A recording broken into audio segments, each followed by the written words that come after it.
Welcome. Tonight, we travel to a land where magic still lingers, faint as moonlight on the edge of sleep. A forest where time moves differently and legends breathe just beneath the leaves. This is The Last Unicorn. A tale of wonder, of courage, and of longing. But here it unfolds gently, like pages turned in a dream. Let your thoughts drift as the story begins.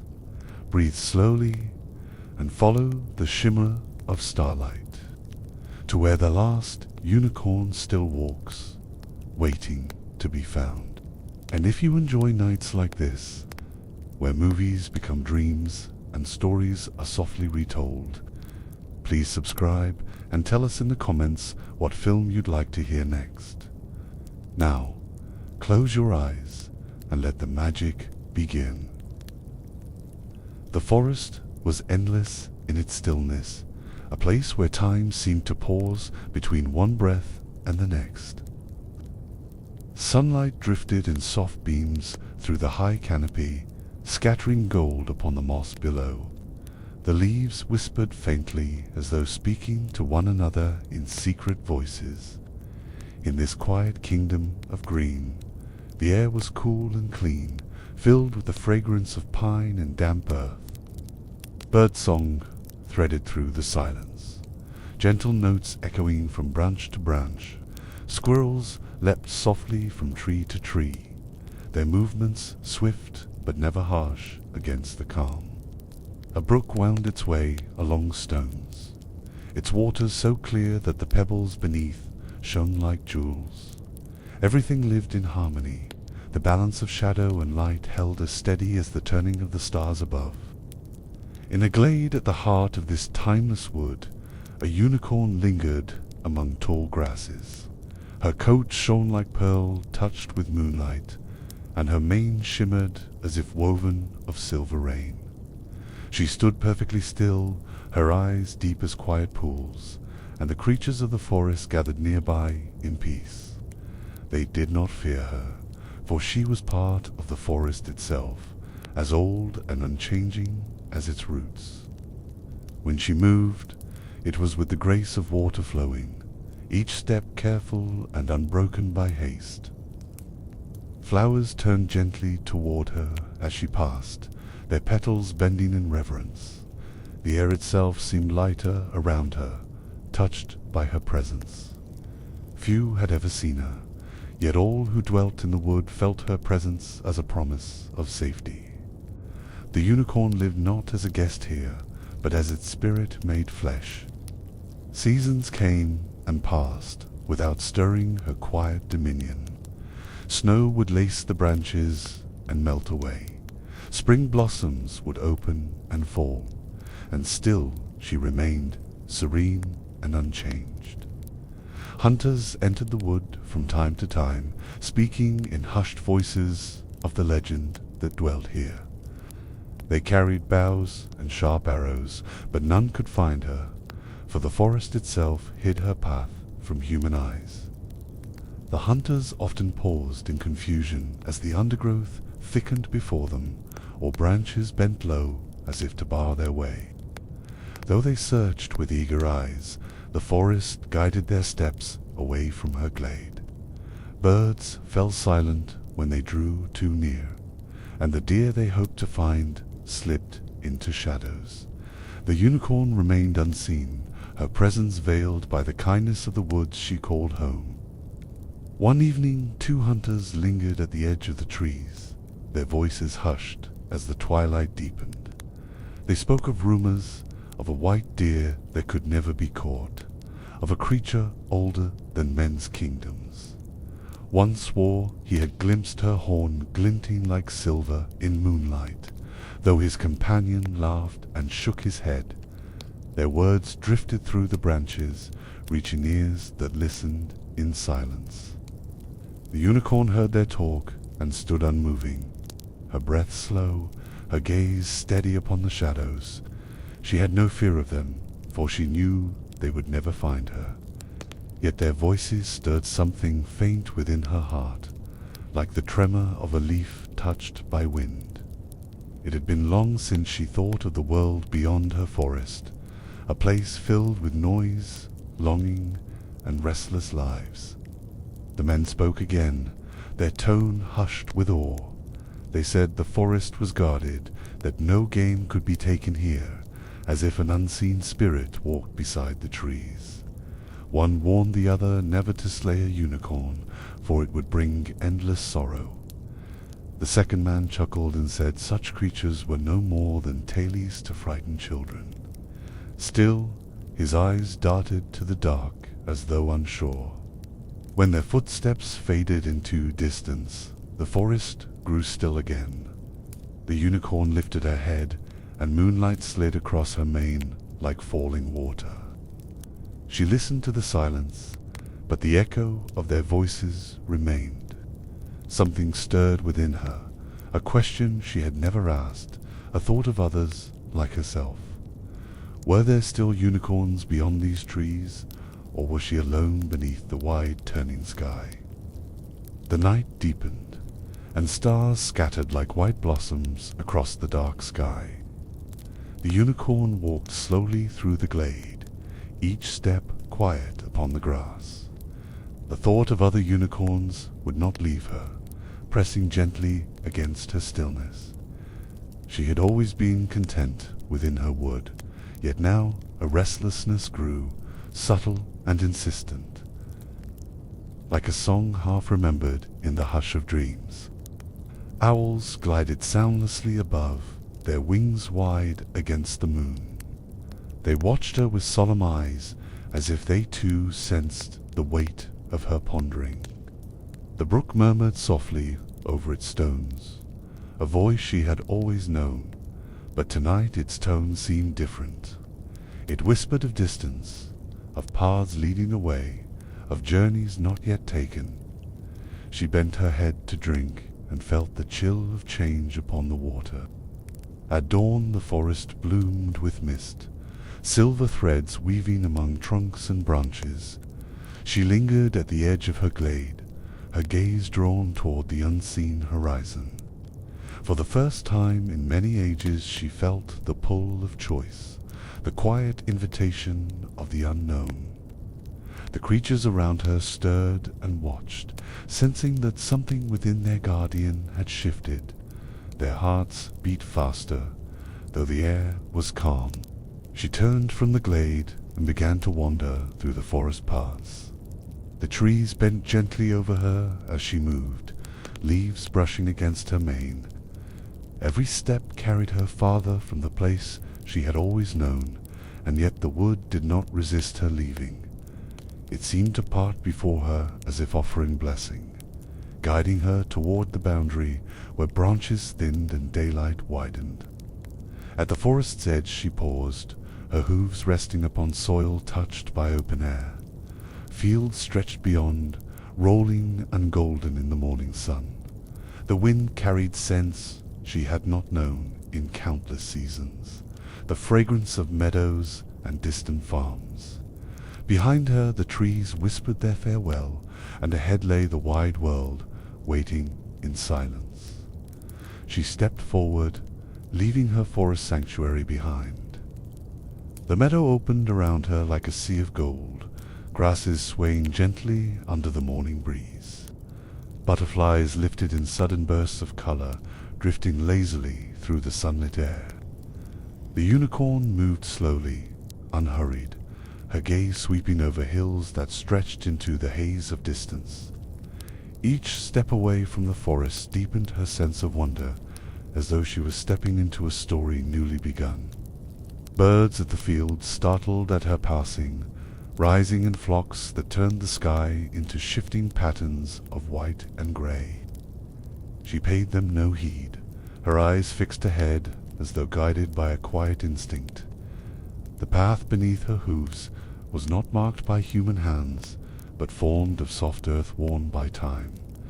She walked without hesitation, drawn onward by a question that grew brighter within her heart.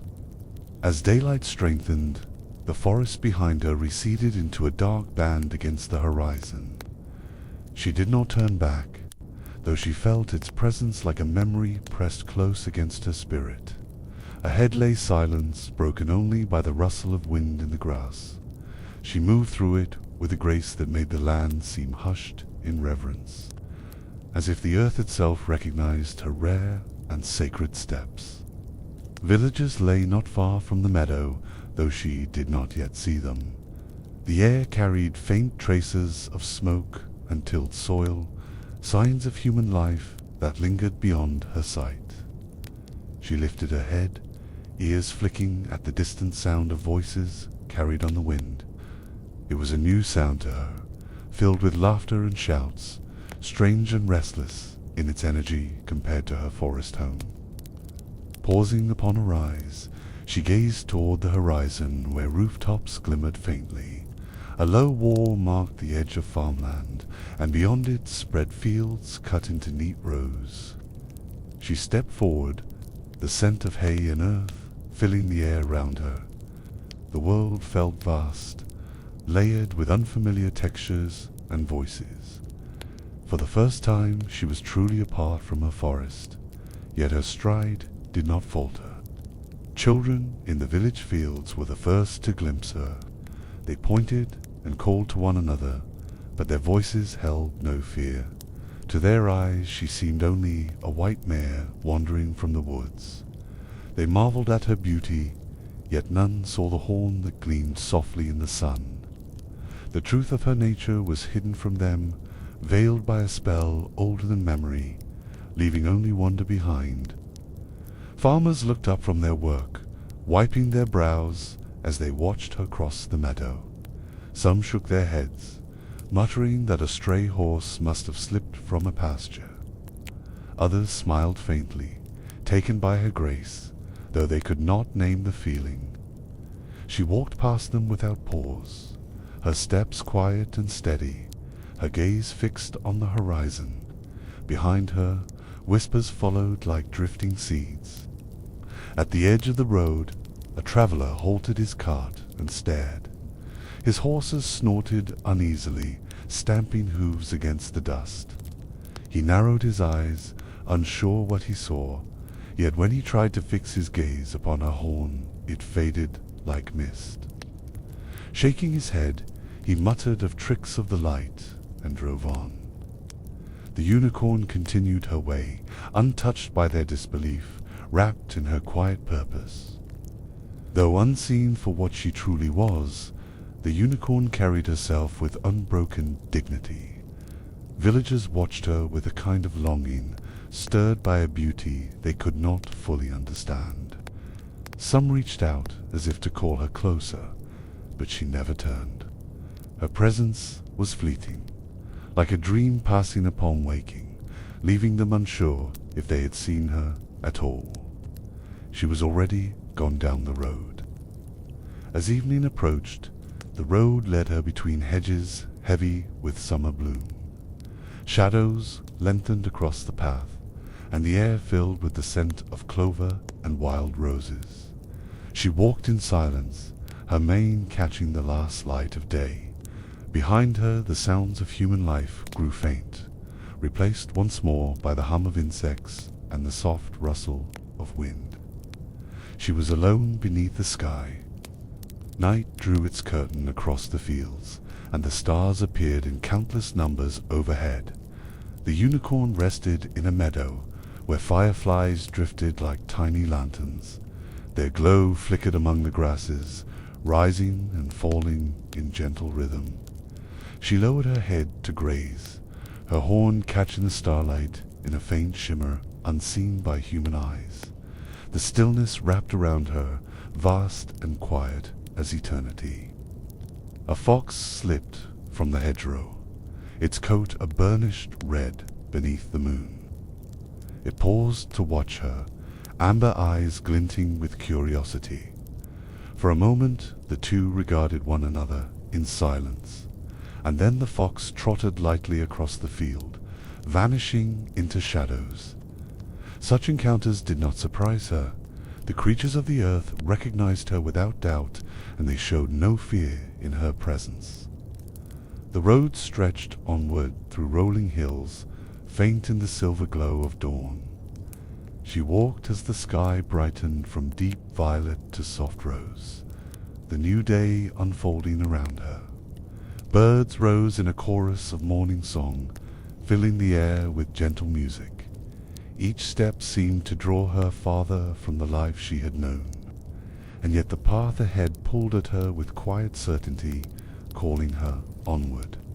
From a hillside, she saw the land spread wide, dotted with farms, cottages, and winding streams. Smoke curled in thin columns from chimneys, rising straight into the still air. She stood a long while, watching, her expression unreadable. These were lives apart from her own, filled with concerns of seasons and harvests, far removed from timelessness. She turned away, the ache of solitude pressing softly within her chest. The day grew warm, and she moved into a shaded grove along the roadside. The leaves whispered gently, carrying with them the murmur of hidden voices. She paused, listening, though no one appeared. The sound was not human speech, but something lighter, like a melody woven of nonsense and riddles. She lowered her head, ears tilting, as a figure drifted near upon wings bright as painted glass. The butterfly hovered just above the unicorn's mane, its wings flashing with colors that shifted in the light. It drifted in circles, never still, pausing only to rest upon a leaf before darting back into the air. Its voice rose in sudden bursts of song, lines of verse and fragments of rhyme spilling into the grove. The words made little sense, yet carried a curious rhythm that filled the air with wonder.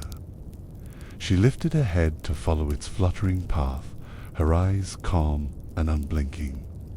The butterfly chattered on, blending nonsense with scraps of song long forgotten by human tongues. At times it laughed, at times it sighed, and then it whispered phrases that seemed to hold a deeper meaning. The unicorn listened with patience, her ears flicking at each change in tone, knowing that riddles often hid truths. The butterfly spoke of kings and clowns, of roses that bloomed in winter, of rivers that sang when the moon was high. It named places she had never walked, and creatures she had never seen. Its words spun around her like threads of a tapestry, bright and tangled. Though much was nonsense, she felt the pull of certain phrases, glimmers of truth shining like jewels hidden among stones. At last, among its laughter and wandering phrases, the butterfly spoke of the Red Bull. Its voice lowered, no longer playful, as it repeated the name again and again. The unicorn stilled, her gaze sharpening, for the words seemed heavy with purpose. The butterfly faltered, then laughed again, as though embarrassed by its own solemnity. Yet the name lingered in the grove like the echo of thunder far away. The unicorn stepped closer, her breath stirring the grass, and asked in a voice soft as wind what the butterfly meant.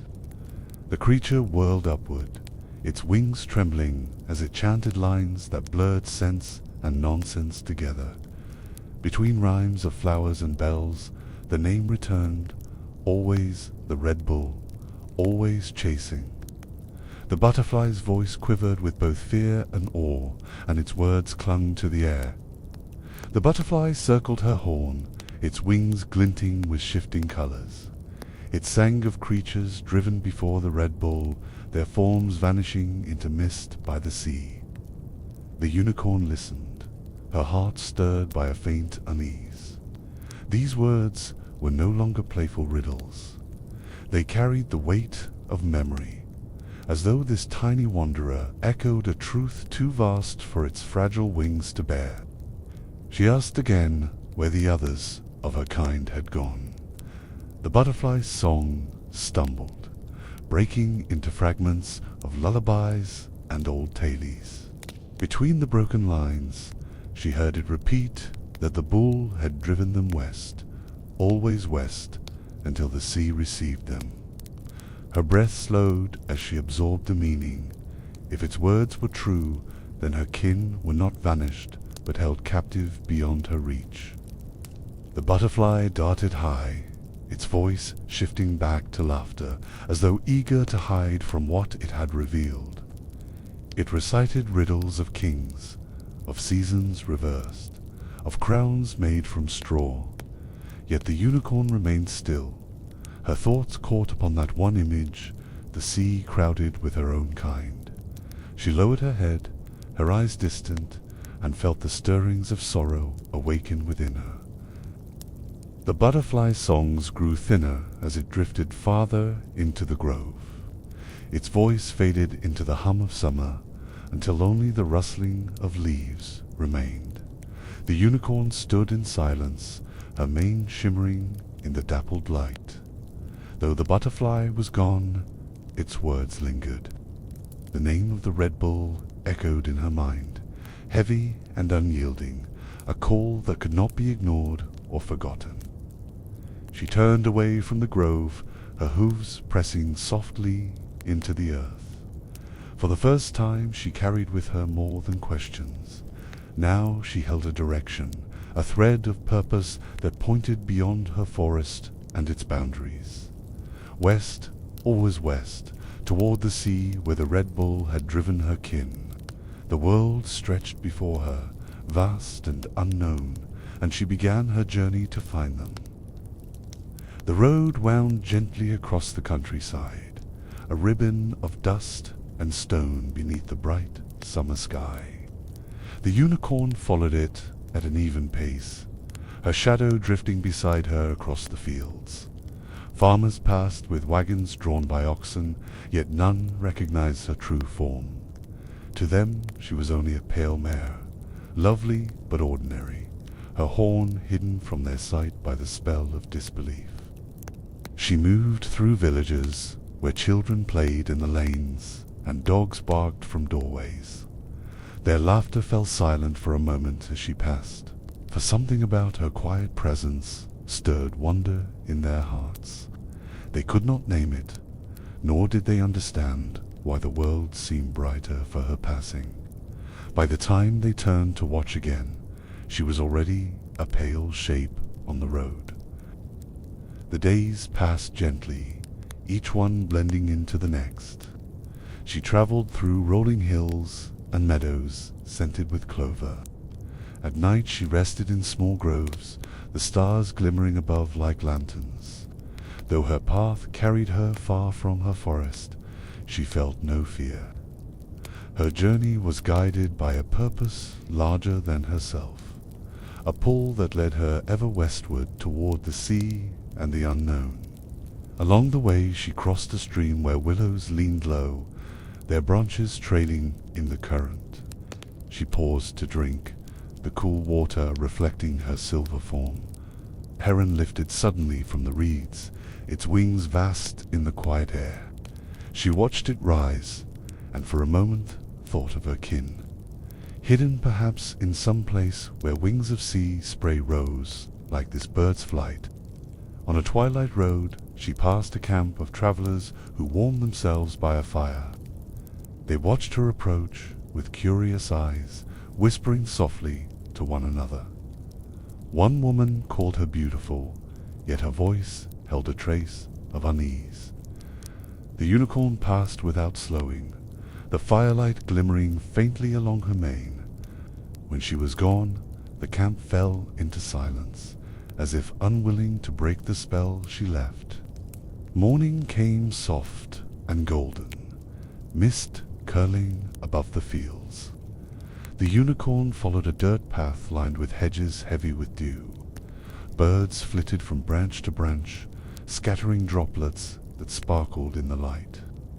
She moved with steady grace, each hoofstep soundless on the damp earth. Though the world around her shifted with the passing of days, she remained unchanged, timeless as the dawn itself. She passed a shepherd guiding his flock across a hillside. The sheep scattered and then gathered again, their bells ringing softly.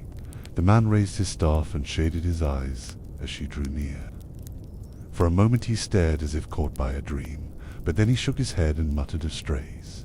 He led his flock onward, yet a part of him wondered why his heart felt lighter. The road carried her through a stretch of quiet woodland, smaller and thinner than the forest she had left behind. The trees whispered faintly, their roots shallow in the stony soil. She listened as she walked, but there was no familiar depth here, no timeless weight of guardianship. It was land touched by man, cleared and planted, and it reminded her that her forest was unlike any other. At the edge of the wood, a child knelt among wildflowers, weaving stems into a crown. She looked up as the unicorn passed, and her eyes grew wide. For a moment she seemed to see truly, for her mouth opened in silent awe. Yet her mother called from the cottage door, and the spell faded. The child blinked, seeing only a white mare now, and lowered her gaze to her flowers once more. Evenings came cool beneath skies painted with crimson and violet. The unicorn often lingered in the fields, her mane stirring in the wind as crickets sang around her. She watched the horizon grow dark, thinking of the sea and of the voices of her lost kin. Though she could not hear them, she felt a bond that pulled at her heart. It was enough to keep her steps moving westward. The path bent beside a ruined wall, stones scattered and covered with ivy. She paused among them, her hooves brushing moss that had grown thick with age. Birds nested in the cracks, and wildflowers pushed through gaps where mortar once held firm. She gazed upon the ruin with calm eyes, sensing the weight of time layered in silence. Human hands had built and left, but the earth endured in quiet patience. Travelers passed her now and then, their voices lively and hurried. They greeted one another with shouts, traded goods, and shared stories of markets and distant towns.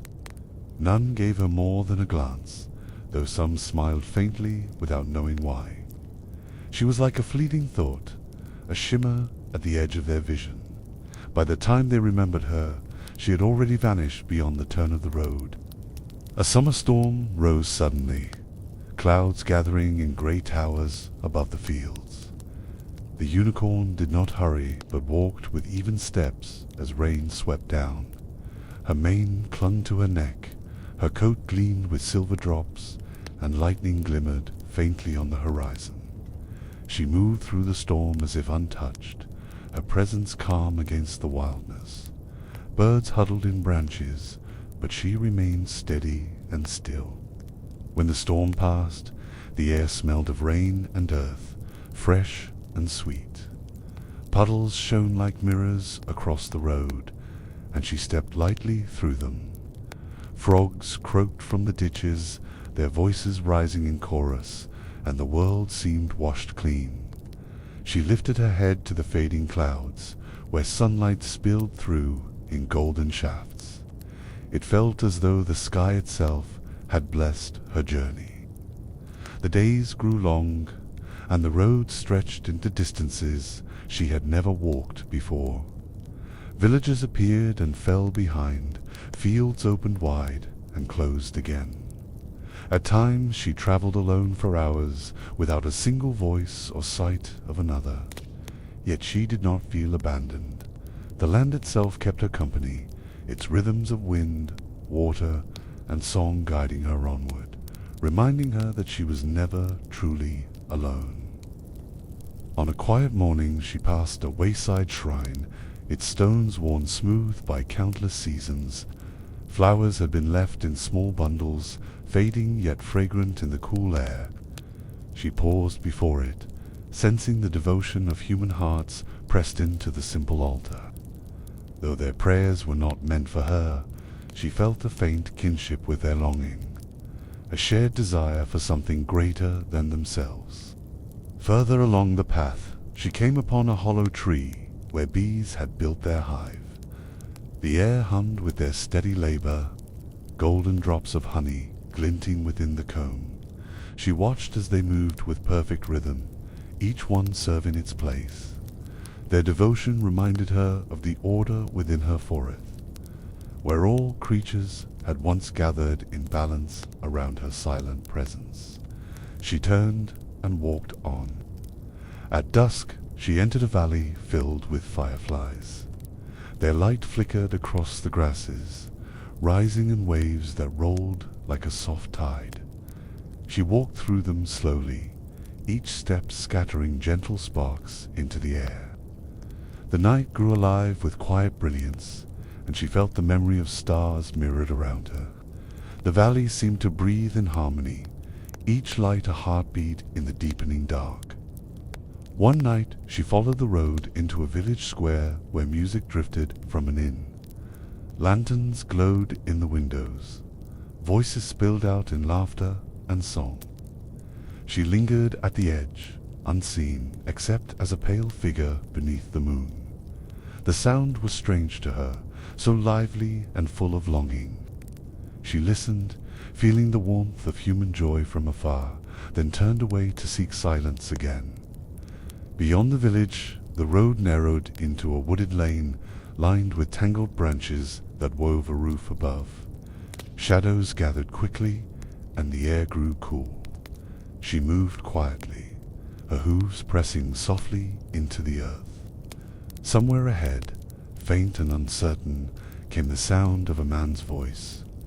It was not laughter like in the inn, but the low mutter of words repeated again and again, as though in practice.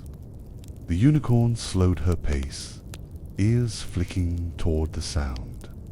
The words drifted unevenly, broken by sighs and pauses. They carried the tone of spells, yet clumsy and uncertain, like a song sung without memory of its tune. She stepped quietly through the darkened lane, her mane glowing faintly in the dim light.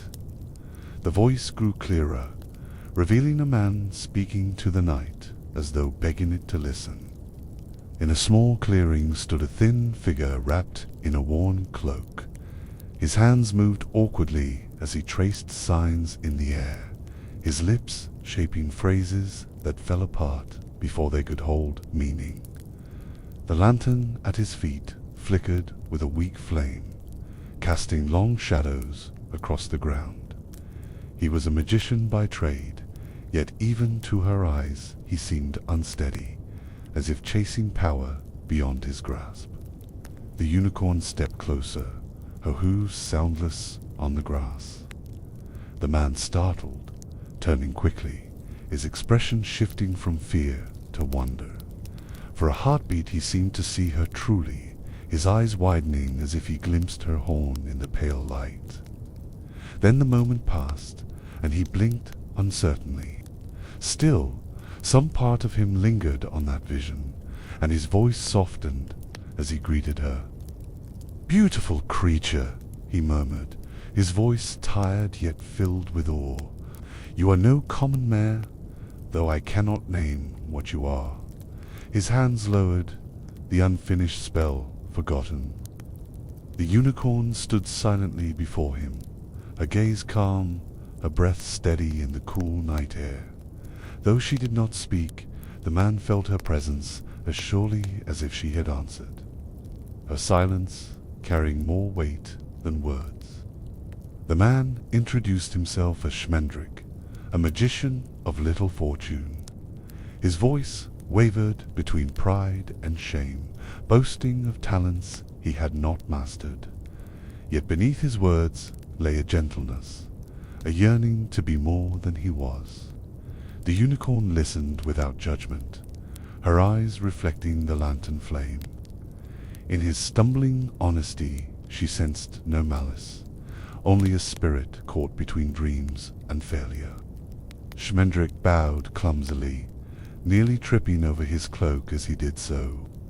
He laughed softly at himself, the sound tinged with weariness. "I am still learning," he admitted, "though I have studied longer than most men live. Magic comes to me like water slipping through my hands." His eyes searched her face, hoping for some sign of understanding. She remained still, her calm presence a quiet answer in itself. The magician sighed and looked down at the earth, drawing lines in the soil with the toe of his boot. "Perhaps the world has no need of me," he said gently, as if confessing to the trees. The unicorn lowered her head slightly, her mane falling like silver silk. Though she did not speak, he felt comfort in her steady gaze. It was as though she carried patience enough to hold his sorrow. He lifted his lantern, holding it high to study her form. The light traced her shape, glinting faintly where her horn might be. His breath caught, and he whispered, "A unicorn." The word left his lips as a prayer filled with awe and trembling certainty.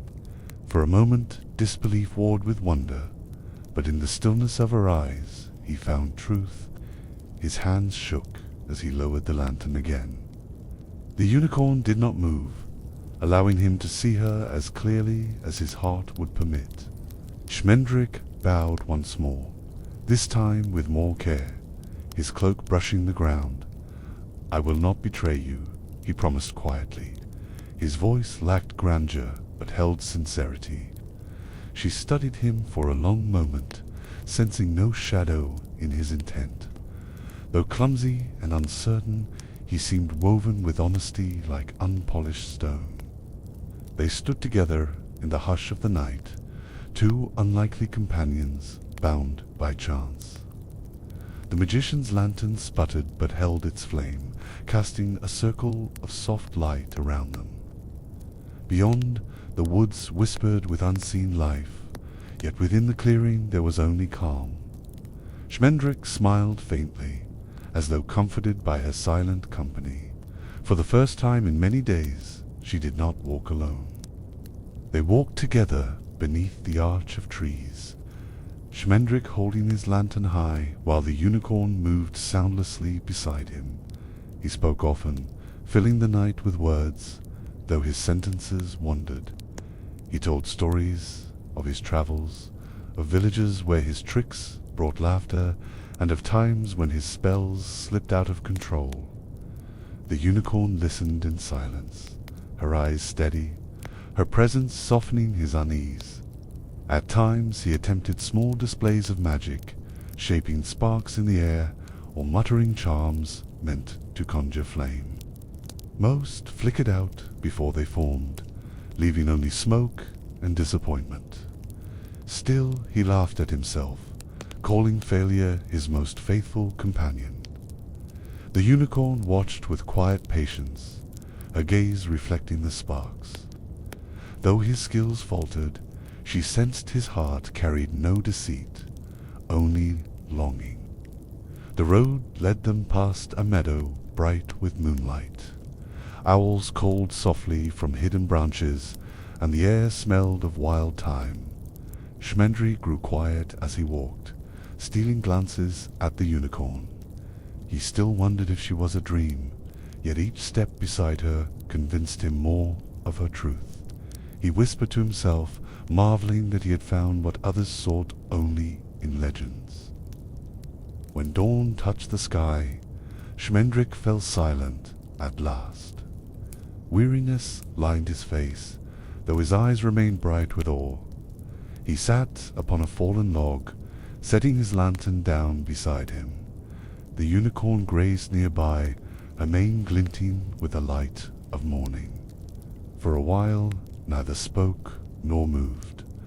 The silence between them was gentle, filled not with emptiness, but with a quiet companionship. As the sun rose, distant voices carried on the wind. Laughter, shouts, and the faint sound of pipes drifted across the fields. Schmendrick lifted his head, listening. "A carnival," he said softly, half to himself.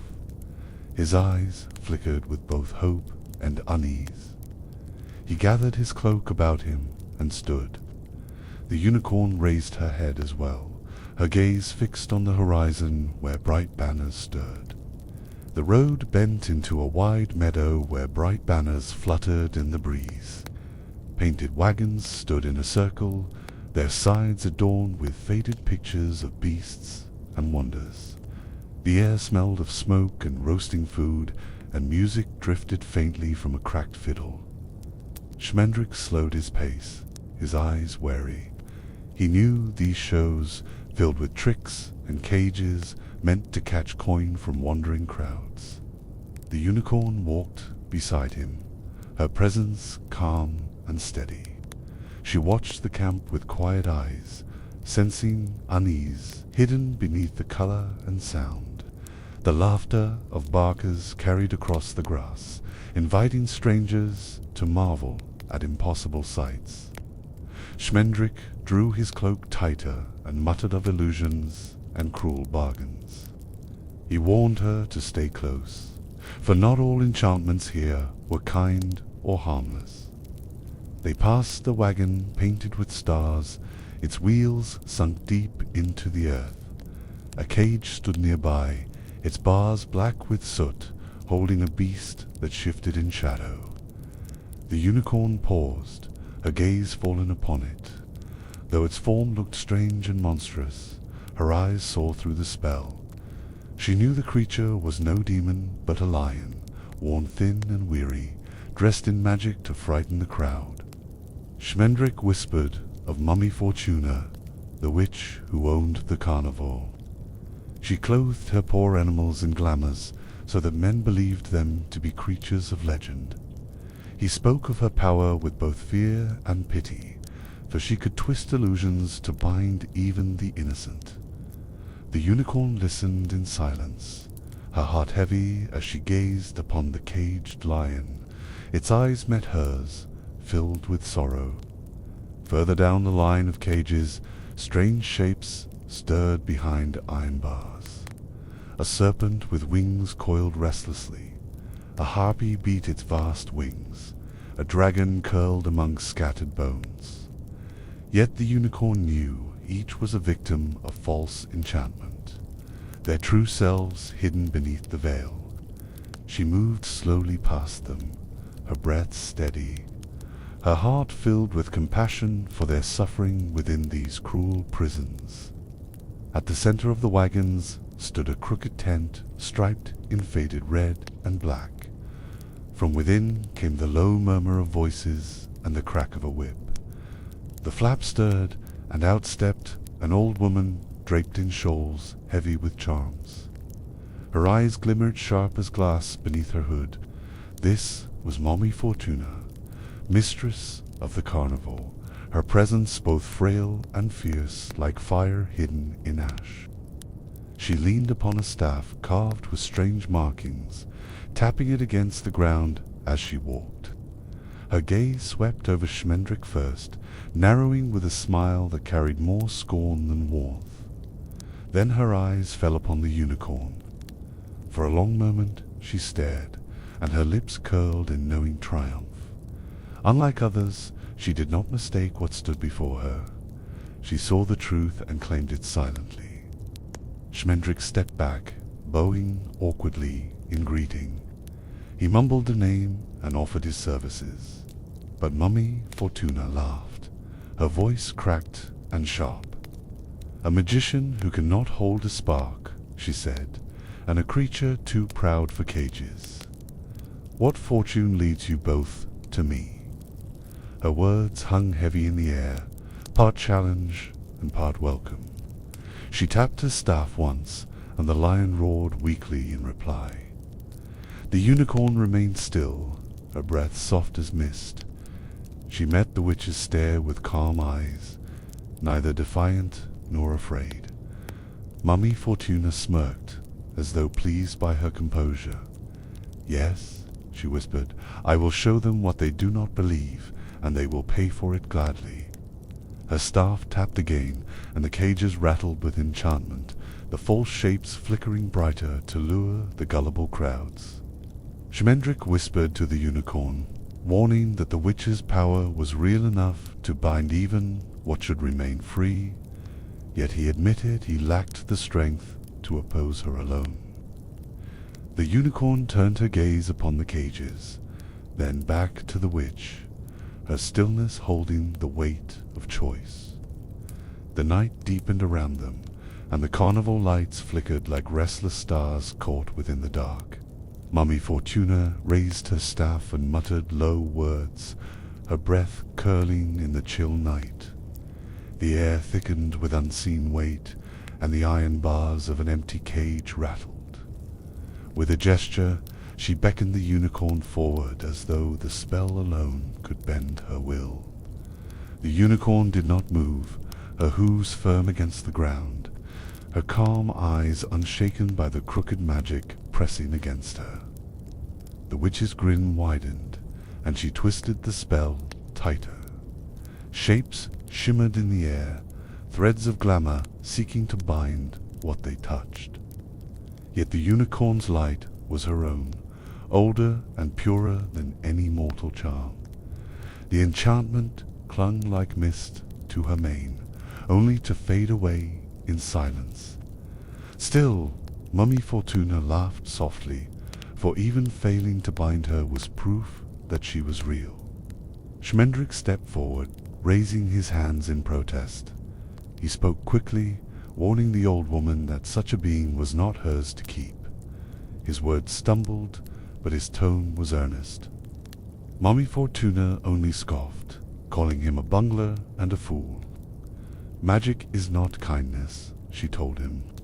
It is power, and power demands to be used. Her staff struck the ground, and sparks leapt like fireflies into the dark. The unicorn turned her gaze to the cages once more. The lion shifted in shadow, weary eyes pleading without words. The harpy's wings struck the bars, shaking them with fierce strength. She felt their suffering like a weight upon her heart. Though the witch's magic could not hold her, she knew it would bind them forever. The carnival was a prison, and its chains were made of cruel enchantments. Mummy Fortuna approached her slowly, each step tapping with her staff. "You are mine as long as I will it," she said with quiet certainty. "The people will see what they have forgotten, and they will pay for it in awe." Her voice cracked with triumph, though her body bent with age. She lifted a hand as if to stroke the unicorn's mane, but the creature shifted back, her calm eyes warning her away. Schmendrick's hands trembled as he whispered close to the unicorn. He promised he would find a way to free her, though doubt filled his eyes. His words spilled in hurried fragments, half spell and half plea. The unicorn lowered her head slightly, her calm presence quieting his fear. She seemed to trust him, though he doubted his own worth. The flickering lantern light made his shadow loom long and thin. The carnival stirred with restless energy as night deepened. Torches smoked in the wind, their flames bending low. The caged beasts shifted uneasily, the harpy striking her bars with heavy wings. The crowd had gone, yet the air seemed filled with echoes of voices, laughter lingering like ghosts. The unicorn stood among it all, untouched by noise or glamour, her stillness shining softly in the uncertain dark. Mummy Fortuna walked the line of cages, murmuring to each captive as though speaking to children. Her words carried both cruelty and pride, praising her own work while ignoring their suffering. She lingered longest at the harpy's cage, warning Schmendrick never to trust the creature within. Her eyes gleamed with a mix of fear and triumph. "I caged a deathless thing," she said, her voice cracking with satisfaction. The unicorn watched the harpy closely. Its feathers shone dark and gold, its wings heavy with strength. Unlike the lion or the dragon, this was no false glamour. It was real, dangerous, and eternal. The unicorn felt the truth of it, an ancient kinship of creatures that belonged to legends rather than cages. The harpy's eyes burned with fury, and in them she saw the reflection of her own captivity. Later, When the witch retreated to her tent, Schmendrick pressed his hand against the bars of the lion's cage. He whispered a spell, but only sparks flickered uselessly. He cursed under his breath, despair rising.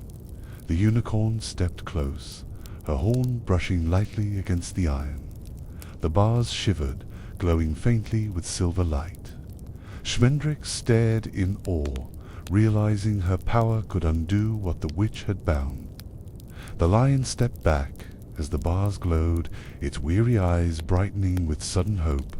With a faint crack, the iron bent and broke, falling open like reeds cut from a stream bank. The lion slipped free, its mane brushing the night air for the first time in years. It gazed at the unicorn in silent gratitude before padding into the shadows, its form vanishing into the tall grass beyond the camp. Schmendrick gasped, his voice trembling as he whispered praise. You have undone her strongest binds with only a touch. The unicorn remained still, her eyes turning to the next cage. Within, the dragon stirred, scales glittering under the torchlight. Its breath smote softly, heavy with weariness. She lowered her horn once more, the bars trembling at her touch until they split apart, and the creature slipped into freedom. One by one the cages opened, each prisoner stepping into the night. The serpent uncoiled, its wings spreading wide, before gliding into the sky with a hiss that faded into distance. Schmendrick moved quickly, urging them on before the witch returned. His hand shook as he lifted each latch, though the unicorn's power made the task easier. Around them, the carnival seemed to sigh, its illusions unraveling like smoke. At last, they came to the harpy's cage. The unicorn stood still for a long moment, her breath slow, her eyes meeting the creature's burning gaze. Schmendrick hesitated, his voice low with fear. She is not like the others. To free her is to invite death. The unicorn did not turn away. She knew the harpy's power was terrible, yet she also knew no creature born to the wild could remain in chains. She touched her horn to the bars, and they burst apart with a ringing cry. The harpies surged forward, wings striking the air with thunderous force. Feathers scattered, and the wind howled with her release. Schmendrick fell back, shielding his face, while the unicorn held steady. The harpy's scream filled the night, a sound of rage and triumph. Freed at last, she wheeled above the camp, a storm of wings and shadow. The harpy circled the camp, her cry echoing across the fields. Torches toppled in the wind of her wings, sparks scattering into the night. The other freed creatures had vanished, but she lingered, fierce and unstoppable. Schmendrick trembled, whispering that they must flee before her wrath fell upon them. Yet the unicorn did not move. She stood rooted, her gaze steady, recognizing the harpy as both kin and storm. From her tent, Mummy Fortuna emerged, her shawls whipping in the sudden wind. She laughed, the sound sharp and wild, and lifted her staff high. "Yes, my beauty," she cried, "strike as you will. I caged you, and that will be my triumph forever." Her voice held no fear, only fierce pride. The harpy swooped low, her talons flashing. The witch raised her arms, welcoming the storm she had kept bound. Schmendrick cried out, pulling at the unicorn's mane in panic, urging her to run. But the unicorn remained still, her eyes fixed upon the scene. She knew the witch's fate was sealed, for no mortal could bind the eternal without paying its price. The harpy struck, her wings battering the ground, and Mummy Fortuna vanished beneath them. The sound was brief, and then only feathers drifted slowly in the torchlight. Silence followed, broken only by the heavy beat of the harpy's wings as she rose again. She hovered above the ruined cages, her golden eyes burning with freedom. For a long moment she stared at the unicorn, a silent recognition passing between them. It was not gratitude, but acknowledgement, the bond of two beings who belonged to the old world. With a cry that shook the air, she soared away. The carnival lay in ruin, its cages broken, its mistress gone. Schmendrick collapsed to the ground, covering his face with his hands. She was mad, he whispered, mad to the very end.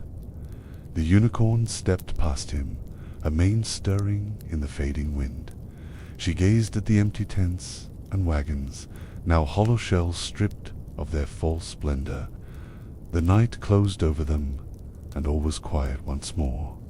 The lanterns had gone dark, their smoke curling into the night. Schmendrick rose unsteadily, brushing dust from his cloak. His eyes lingered on the broken cages, filled with both relief and unease. "The world will not believe what happened here," he murmured. The unicorn walked ahead, her hooves light upon the trampled ground.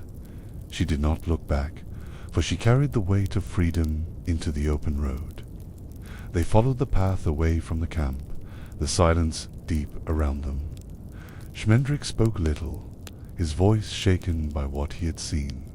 The unicorn moved beside him with steady calm, her mane glinting faintly in the starlight. Though the night was heavy with memory, the air beyond the carnival felt clean, as though the world itself had sighed with relief. The road stretched forward, endless and waiting. After a time, Schmendrick found his voice again. He confessed that his magic could never match the old woman's, yet he felt no envy. "She used her power to bind, and you used yours to free," he said softly. His words held wonder and humility, and he glanced at the unicorn with quiet gratitude. She gave no reply, but the calm strength of her presence seemed to ease his troubled heart. They rested by a stream, its water glittering beneath the moon. Schmendrick cupped his hands to drink, the chill clearing the weariness from his eyes. The unicorn stood nearby, watching the current flow steadily toward the west. The sound of the water soothed them both, a reminder that the world beyond cages was wide and alive. In the hush of the night, they found a fragile sense of peace. As dawn approached, mist rose from the fields, wrapping them in a veil of silver. Schmendrick walked at the unicorn's side, his steps slow but steady. He no longer questioned her presence, for the truth of what she was had settled into his heart. Together they moved forward, two unlikely companions drawn into a journey greater than themselves. The road ahead shone faintly in the growing light of morning. The road curved into a valley dotted with wildflowers. Schmendrick spoke of his past, recalling villages where his tricks earned bread but little respect. He laughed at himself, though the sound was hollow. The unicorn listened in silence, her eyes upon the horizon. She felt no need to answer his doubts, for her calm presence was reply enough. Still, his words lingered in the air like fading smoke. As evening neared, they came upon a camp abandoned in haste. Cold ashes lay in a ring of stones, and scraps of cloth fluttered on thorn bushes nearby. Schmendrick bent to study the ground, frowning at footprints pressed into the dirt. "Bandits," he murmured, his voice uneasy. The unicorn stepped lightly among the remains, her mane brushing against the quiet air. The camp felt empty, but not for long. From the trees ahead came the sharp cry of a woman's voice. Schmendrick stiffened, glancing nervously toward the sound. The unicorn lifted her head, ears tilting toward the forest. The voice rang again, filled with both anger and sorrow, as though grief and scorn had woven themselves into every word. They paused upon the path, waiting until the figure of a woman emerged from the shadows of the wood. She wore tattered garments, once bright with color, now dulled by time and hardship. Her hair fell loose about her shoulders, streaked with grey, though her face was not yet old. Her eyes burned with a sharp fire, and she moved with the wary grace of one who had lived long among thieves.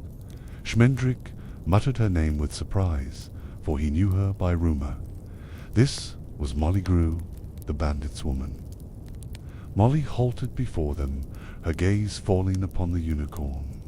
For a moment her breath caught, her lips parting in wonder. Then anger rose in her eyes, and her voice broke with bitterness. "Where have you been?" she cried. "Where were you 20 years ago? Where were you when I was young?" Her words trembled, not with hate, but with sorrow too long held. The forest seemed to hush around her.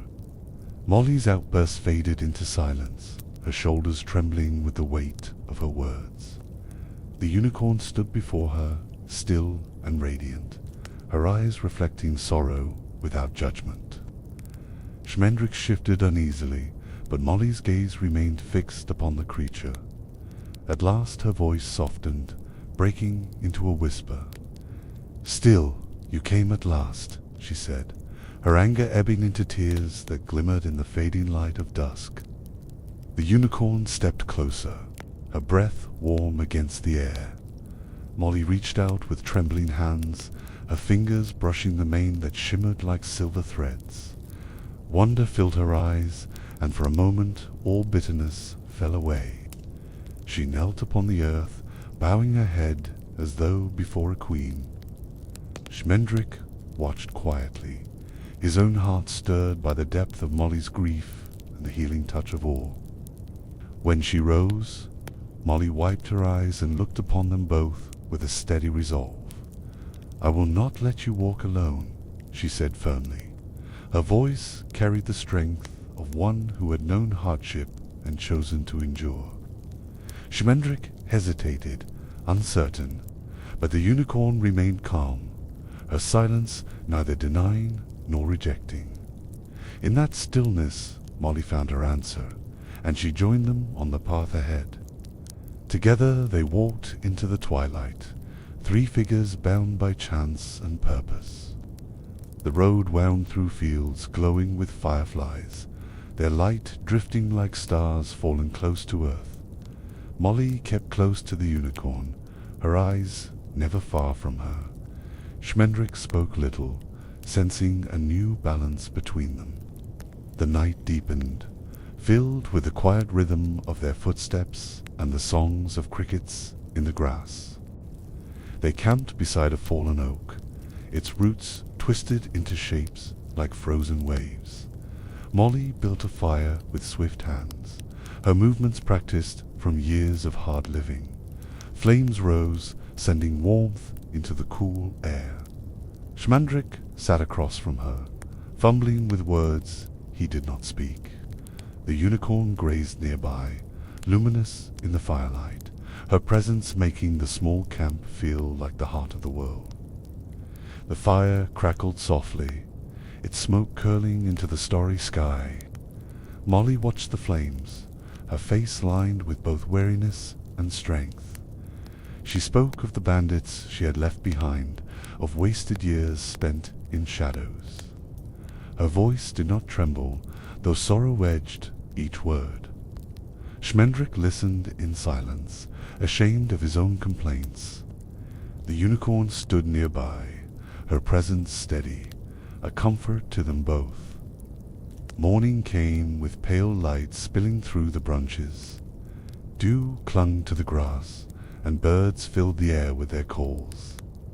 Molly rose quickly, gathering the fire's ashes and readying herself for the day. Schmendrick stretched with a groan, his cloak rumpled from sleep. The unicorn moved gracefully among them, untouched by the fatigue of mortal bodies.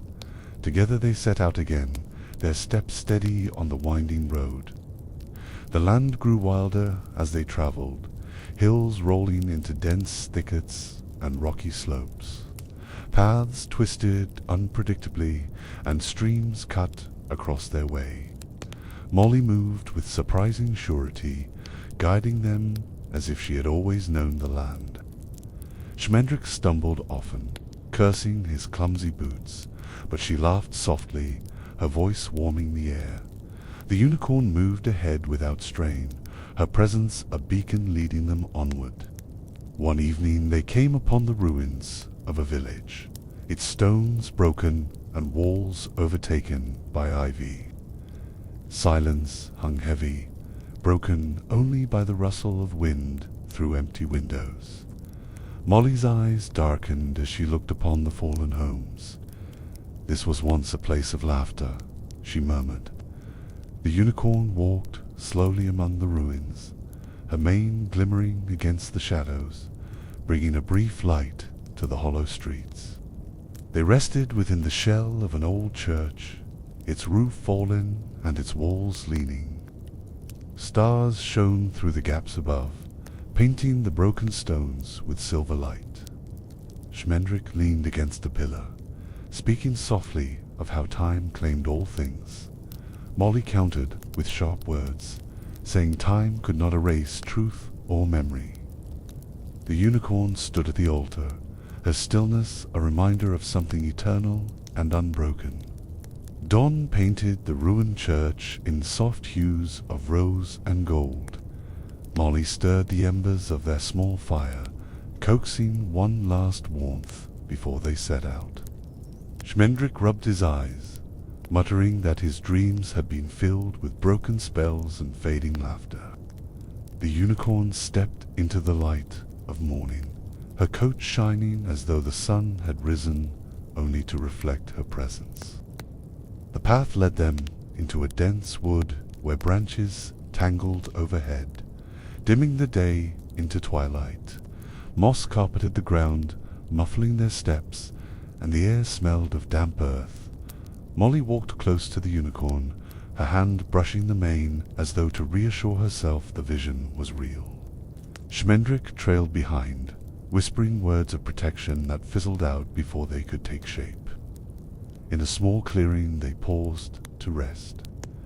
Wild strawberries grew among the grass, and Molly gathered them into her hands, offering them to Schmendrick with a rare smile. He accepted, surprised by her kindness. The unicorn grazed quietly, her presence filling the clearing with peace. Birds fluttered overhead, their songs weaving a gentle music that softened the edges of weariness in their wandering hearts. Later, as twilight settled, they followed a stream that wound like silver through the trees. Fireflies rose from the banks, their lights flickering in the growing dark. Molly's laughter rang suddenly as Schmendrick stumbled into the shallows, splashing water onto his boots. Even he chuckled, shaking his head. For a moment the heaviness of their quest lifted, replaced by the quiet joy of companionship beneath the stars. That night they made camp beside the stream, laying blankets upon the soft grass. Molly hummed an old song, her voice low and steady, carrying a note of longing that drifted into the night air. Schmendrick listened in silence, his head resting upon his arms. The unicorn stood nearby, her horn glimmering faintly in the moonlight. The world felt hushed and safe, as though time itself had paused for them. Morning broke with a cool wind rising from the north. The stream narrowed into rocky channels, its song sharper as it leaped over stones. Molly pulled her shawl tighter around her shoulders, while Schmendrick stumbled over uneven ground, cursing softly. The unicorn moved with ease, her hooves sure upon the stones. Her presence seemed to steady them both, guiding their steps where the land grew harsh. The hill steepened, covered with thorn bushes and sharp rock. Schmendrick panted as he climbed, his cloak snagging on branches, Molly pulled him forward, her grip strong despite her smaller frame. They laughed breathlessly at his clumsiness, the sound surprising even themselves. The unicorn climbed ahead with effortless grace, pausing now and then to look back, her calm gaze urging them upward through the brambles and stone. At the crest of a ridge, they looked down upon a valley washed in silver mist.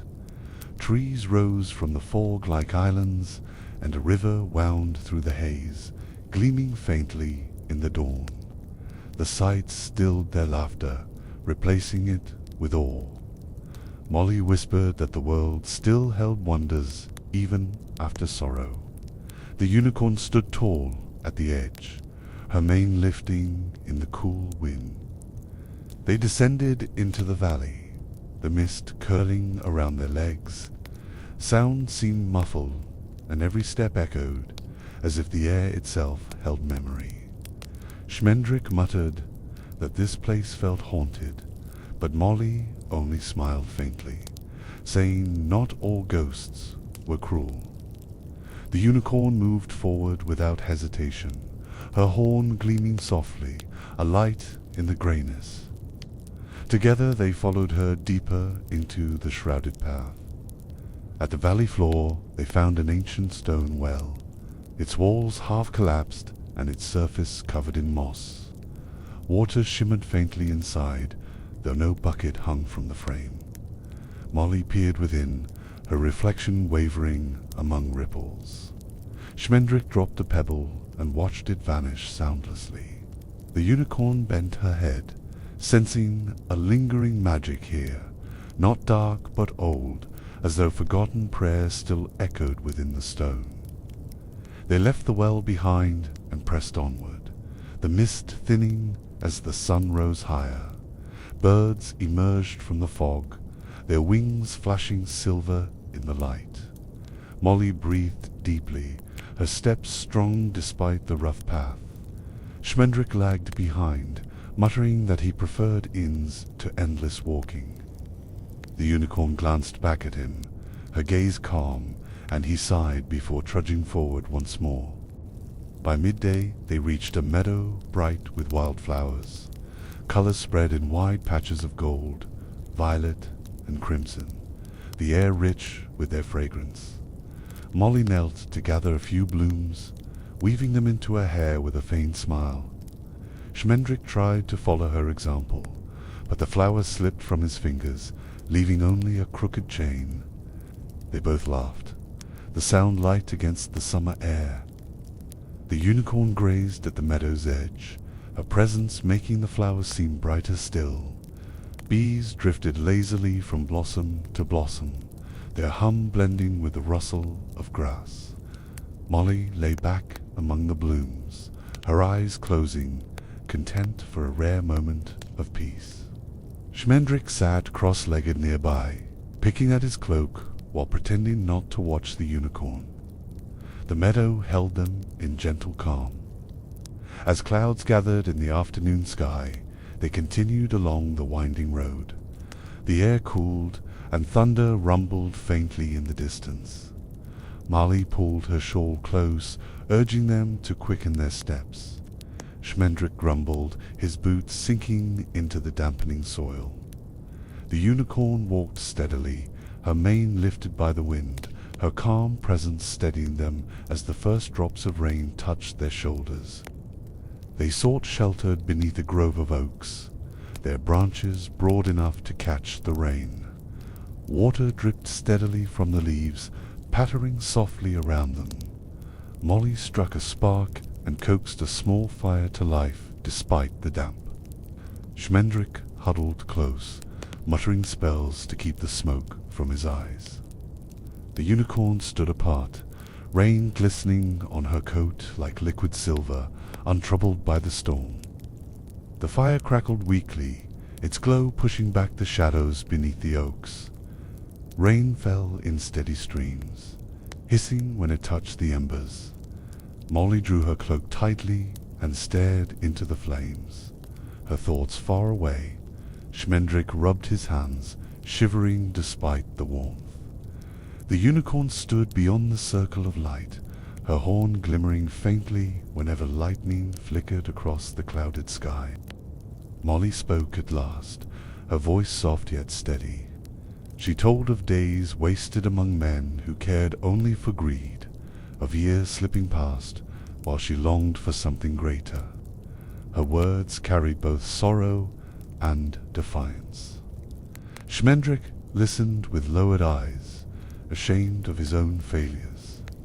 The unicorn turned her head toward Molly, her gaze calm and unwavering, as though offering quiet absolution without a single word. The storm deepened, thunder rolling across the hills. Schmendrick attempted to lighten the air, telling a tale of a spell gone wrong in a crowded tavern. His voice faltered at the memory, but Molly laughed despite herself, shaking her head. The sound warmed the night more than the fire. Even Schmendrick's heart lifted, though he hid it beneath a smile. The unicorn watched them, a patient witness to their fragile bond. As rain eased, mist began to rise from the soaked earth, curling among the trees. The fire burned brighter, its smoke drifting upward in thin streams.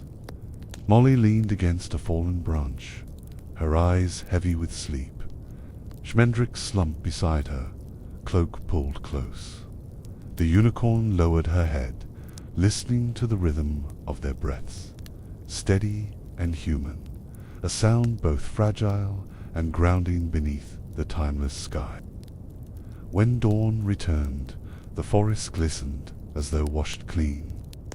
Drops clung to every leaf, sparkling with the light of morning.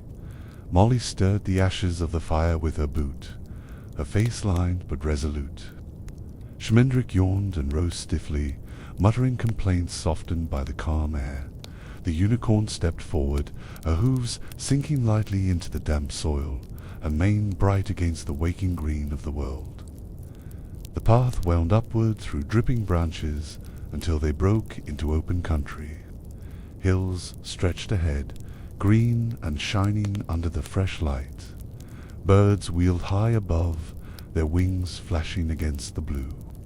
Molly breathed deeply, filling her lungs with the clean air. Schmendrick wiped the damp from his sleeves and muttered that even storms had their purpose. The unicorn walked ahead, steady as the rising sun. They paused upon a hilltop where the view spread wide before them. Villages dotted the distant plain, their smoke curling faintly into the sky. Fields lay in ordered rows, golden and green beneath the morning light. Molly shaded her eyes, studying the far horizon. Schmendrick sat upon a rock, already tired of climbing, while the unicorn stood tall against the wind, her mane flowing like a silver banner. As they descended, they found a shepherd resting with his flock. The man looked up in wonder as the unicorn passed, his mouth opening as though to speak. Yet disbelief clouded his vision, and he saw only a pale mare. Still, he felt a stirring of awe he could not explain. Molly noticed and smiled faintly, for she knew that even hidden, the unicorn's truth touched all who crossed her path. The road grew rough again, stones scattered and grass high upon the verges. Schmendrick stumbled often, cursing under his breath, while Molly moved ahead with sure steps. The unicorn walked silently between them, her presence calming their quarrels before they could begin. When Schmendrick slipped and fell, Molly offered her hand to pull him up. He accepted with a sheepish grin, and their laughter soft the weary miles. They made camp near a quiet pond, ringed with reeds. Frogs croaked softly, their voices blending with the ripple of water stirred by the breeze. Molly lit a small fire and boiled herbs she had gathered, the scent drifting warm into the night. Schmendrick stretched upon the grass, watching sparks rise toward the stars. The unicorn stood at the water's edge, her reflection shining faintly upon the dark surface. The night around the pond was hushed, broken only by the soft croak of frogs and the ripple of water. Molly wrapped her shawl tight and leaned against a fallen log. Schmendrick whispered half-formed spells before letting them fade into silence. The unicorn watched the pond's surface where the moon's reflection trembled among the reeds. For a moment the world felt suspended, timeless and gentle in its stillness. When dawn came, mist hung low across the meadow. Their breath curled in the cool air as they rose. Molly gathered her things quickly, while Schmendrick muttered complaints about his aching back. The unicorn moved ahead without pause, her hoofs quiet upon the damp grass. Birds burst from the reeds in flashes of wings, and the sky brightened slowly, turning from pale silver to a soft and steady blue. The day carried them into rolling fields, where tall grasses swayed like waves in the wind. Molly walked with her hand brushing their tips, her eyes softened by the beauty. Schmendrick trudged behind, his cloak catching burrs and seeds that clung stubbornly. The unicorn walked in the center, her mane lifted by the breeze. In their company the plain seemed alive, every blade of grass shining as if lit within. They found shade beneath a lone oak tree rising at the edge of the field. Molly spread her shawl upon the ground and offered bread she had carried from the last village. Schmendrick accepted eagerly, while the unicorn grazed nearby. Their voices softened in the cool shadow, and laughter came easier now, though it was quiet and fleeting. The world around them stretched wide and calm, endless in its expanse. At twilight they reached a ridge overlooking the sea. Waves glimmered faintly in the fading light, rolling endlessly toward the shore. Molly gasped, her eyes filling with wonder at the vastness before her. Schmendrick stood in silence, humbled by the sight. The unicorn stepped forward, her gaze fixed upon the horizon. The sound of the waves rose like a song, carrying with it both promise and memory. The sea stretched before them, vast and silver under the twilight sky. Waves rolled steadily toward the shore, their rhythm ancient and unbroken. Molly stood with her hands clasped, her face lit by the fading glow of the sun. Schmendrick said nothing, his usual words lost against the immensity of the horizon. The unicorn gazed westward, her eyes reflecting the restless water that seemed to call her name. They descended the ridge, the sound of waves growing louder with each step. The air was heavy with salt, fresh and sharp, filling their lungs with every breath. Foam broke against the rocks below, sending mist into the cooling air. Molly's shawl fluttered in the wind, while Schmendrick clutched his cloak to his chest. The unicorn walked ahead, her mane flowing like a pale banner above the crashing sea. On the beach they paused, the sand cool beneath their feet. Driftwood lay scattered along the shore, worn smooth by years of tides. Gulls circled overhead, their cries harsh yet distant against the vastness of the sea. Molly bent to pick up a shell, studying its spiral with quiet wonder. Schmendrick skipped a stone across the waves, his throw clumsy but earnest. The unicorn stood still, listening to the ocean's voice. The waves spoke in endless rhythm, carrying whispers of journeys untaken and lands unseen. The unicorn lowered her head, hearing within them the faint echo of her kin. It was no clear call, only a shadow of memory, but it stirred her heart. Molly watched her with quiet sympathy, while Schmendrick shifted uneasily, sensing the weight of what they sought. The sea seemed both promise and warning all at once. As night settled, they found shelter within a hollow of stone near the cliffs. The wind rushed above them, carrying the scent of brine. Molly built a small fire, its glow flickering against the walls, while Schmendrick dozed with his cloak wrapped tightly. The unicorn stood at the mouth of the hollow, her eyes fixed on the dark horizon. The sea shone faintly in the moonlight, endless and unbroken. Dawn painted the cliffs in hues of rose and gold. Waves struck the rocks with steady force, sending white spray into the air. Molly stirred the ashes of their fire, her face pale with weariness, yet steady in resolve. Schmendrick yawned and stretched, brushing sand from his cloak. The unicorn stood upon a high stone ledge, her figure bright against the rising sun, gazing out toward the restless sea. They followed a narrow path that clung to the cliffside.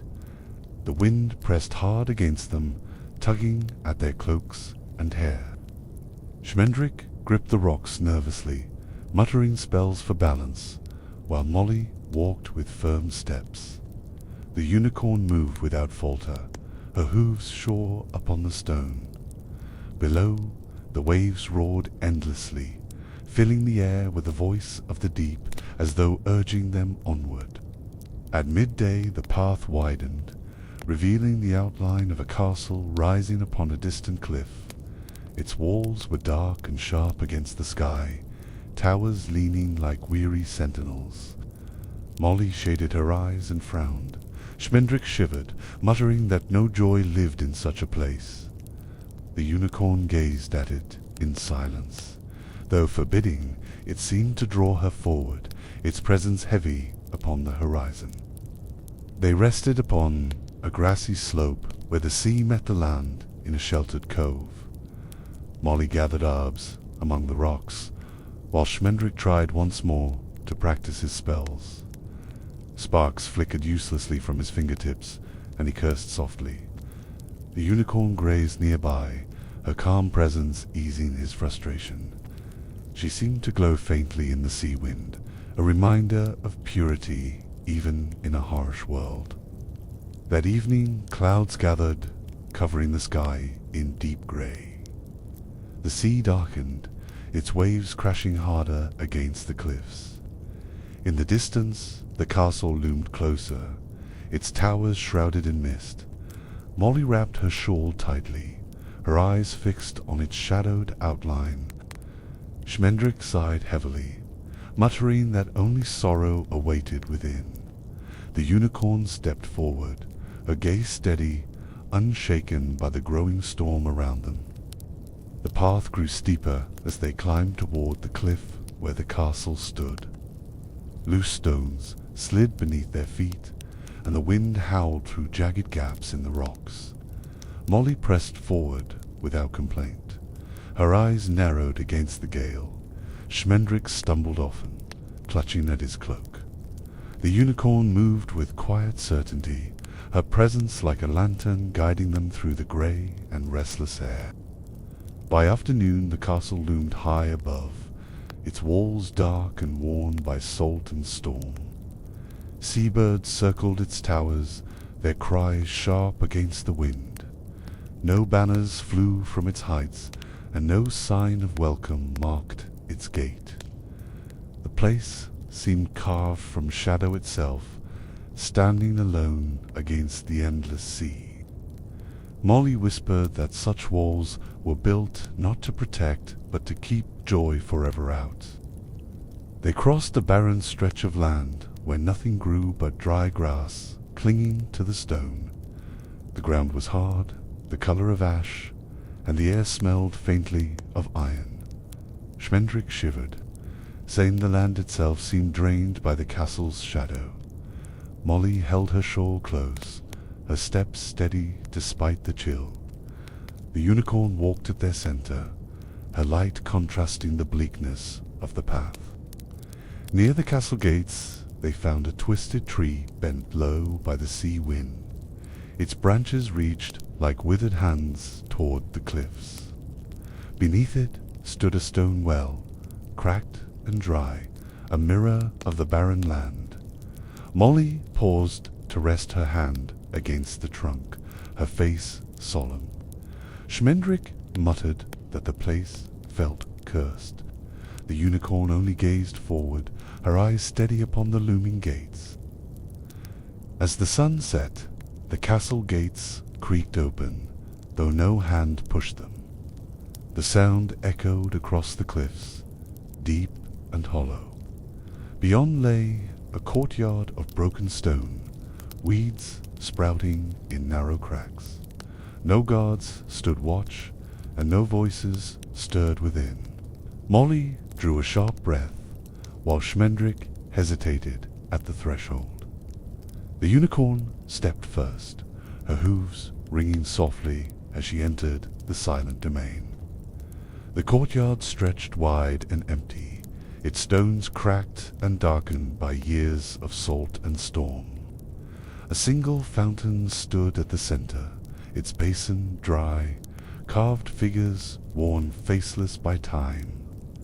Molly's eyes darted about, expecting some sign of life, yet none came. Schmendrick's footsteps echoed too loudly in the stillness, making him flinch at his own sound. The unicorn walked forward with calm, unhurried grace. They passed through an archway into a vast hall.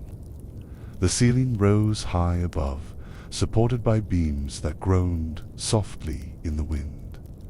Tapestries hung in tatters, their colors faded to gray. Dust coated the floor, disturbed only by their steps. Candles flickered faintly in iron sconces, though no hand had lit them.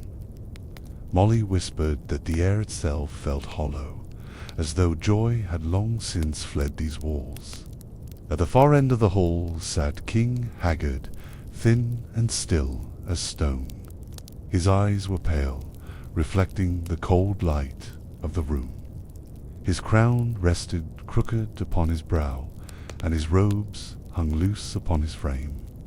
He watched them enter without greeting, his gaze heavy and unblinking. Schmendrick bowed awkwardly.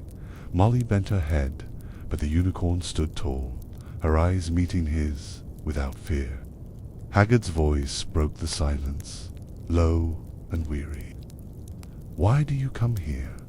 he asked, though his tone held no curiosity, only exhaustion. Schmendrick stammered an explanation, offering their service in exchange for shelter. The king's eyes flickered briefly toward the unicorn, lingering with an intensity that chilled the air. Then he waved a thin hand, granting them leave to stay. His words carried the weight of command and emptiness. Servants appeared silently, leading them to narrow chambers high in the tower. The halls they passed were dim, lined with broken statues and windows that let in only the roar of the sea. Molly kept close to the unicorn, her hand brushing against her mane as if to draw strength. Schmendrick muttered nervously, sensing unseen eyes watching them. The castle itself seemed alive with silence, heavy and waiting. Their chambers were small, the stone walls damp with sea mist. A single window opened to the crashing waves below, their roar constant through the night. Molly sat by the fireless hearth, her face lit by moonlight. Schmendrick paced restlessly, muttering about shadows that seemed to shift. The unicorn stood near the window, her eyes fixed on the restless water, her presence bringing a fragile calm to the room. In the morning they were led to the great hall once more. King Haggard sat unmoving upon his throne, his pale gaze fixed upon the unicorn. He spoke little, but every word carried the chill of stone. Molly's heart grew heavy beneath his stare, while Schmendrick forced smiles to mask unease. The hall echoed with the sea's endless voice, a reminder that this castle stood on the edge of the world. It was then that Prince Lear entered his steps, loud upon the stone floor. His armor was bright, though worn, his cloak torn by salt and wind.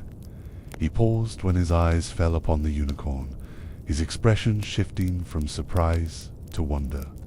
Though he said nothing, his gaze lingered, drawn by a beauty he could not understand. Marley noticed his silence and frowned, sensing something deep stirring within him. Leah bowed to his father, who regarded him with indifference. The prince then turned to the strangers with courtesy, offering greetings that felt warmer than anything the castle had yet shown. Schmendrick returned the gesture quickly, eager for kindness. Molly inclined her head, studying him closely. The unicorn remained still, her calm presence unchanging, though she felt the prince's eyes resting on her as if caught in a dream. That evening a feast was laid, though it was sparse for a king's table. Servants moved quietly, their faces pale, their steps soundless on the stone.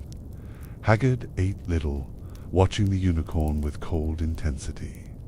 Leah spoke often, telling tales of his hunts and battles, though his eyes strayed toward her more than once. Molly listened in silence, her hand resting near the unicorn's flank, protective even among company. Days passed within the stone walls, each one heavy with silence. King Haggard rarely spoke, his eyes fixed often on the sea. The unicorn felt the weight of his gaze upon her, cold and unyielding. Schmendrick tried to busy himself with minor spells, though none took shape. Molly wandered the halls, her sharp eyes noting every crack and shadow. The castle seemed to breathe with sorrow that never lifted. Prince Lear returned each morning from hunts, bearing trophies of his battles. He laid them at the unicorn's feet, hoping to win her regard. Boars, wolves, and even a great stag were carried into the courtyard, yet she only gazed at them with calm eyes, unmoved by his offerings. Molly muttered that love could not be bought with blood. Schmendrick said nothing, sensing the prince's longing growing deeper each day. Still, Leah persisted, his voice eager as he recounted each victory. He spoke of danger faced and wounds endured, hoping his courage might impress her. The unicorn listened in silence, her thoughts distant, her heart fixed upon the call of the sea. The prince mistook her stillness for quiet acceptance, and so his devotion only grew. Molly watched with pity, knowing his gifts would never reach her. The castle halls echoed with the prince's footsteps as he sought her company. He lingered near the stables where she was kept, speaking to her as if she might answer. Schmendrick sighed, warning him gently that her heart belonged to no man. But Lear would not be dissuaded. He swore that no trial was too great, no quest too far, if it might win even a glance from her radiant eyes. At night, the sea roared louder, waves battering the cliffs with endless fury. The sound filled every chamber, a voice that never rested. Molly lay awake, listening, her heart uneasy.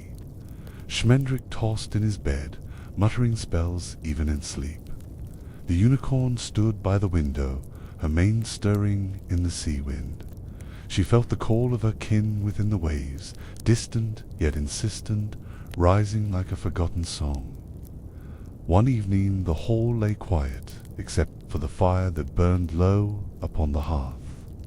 King Haggard sat upon his throne, his thin hands clasped tightly, his pale eyes turned toward the unicorn, and his voice broke the silence. "All that I have ever loved is the sea," he said. His words carried no warmth, only a hollow truth. Molly shivered, sensing the weight of something hidden behind them. Haggard's voice grew softer as he spoke again. "The sea holds treasures beyond measure, yet none are gold nor jewels.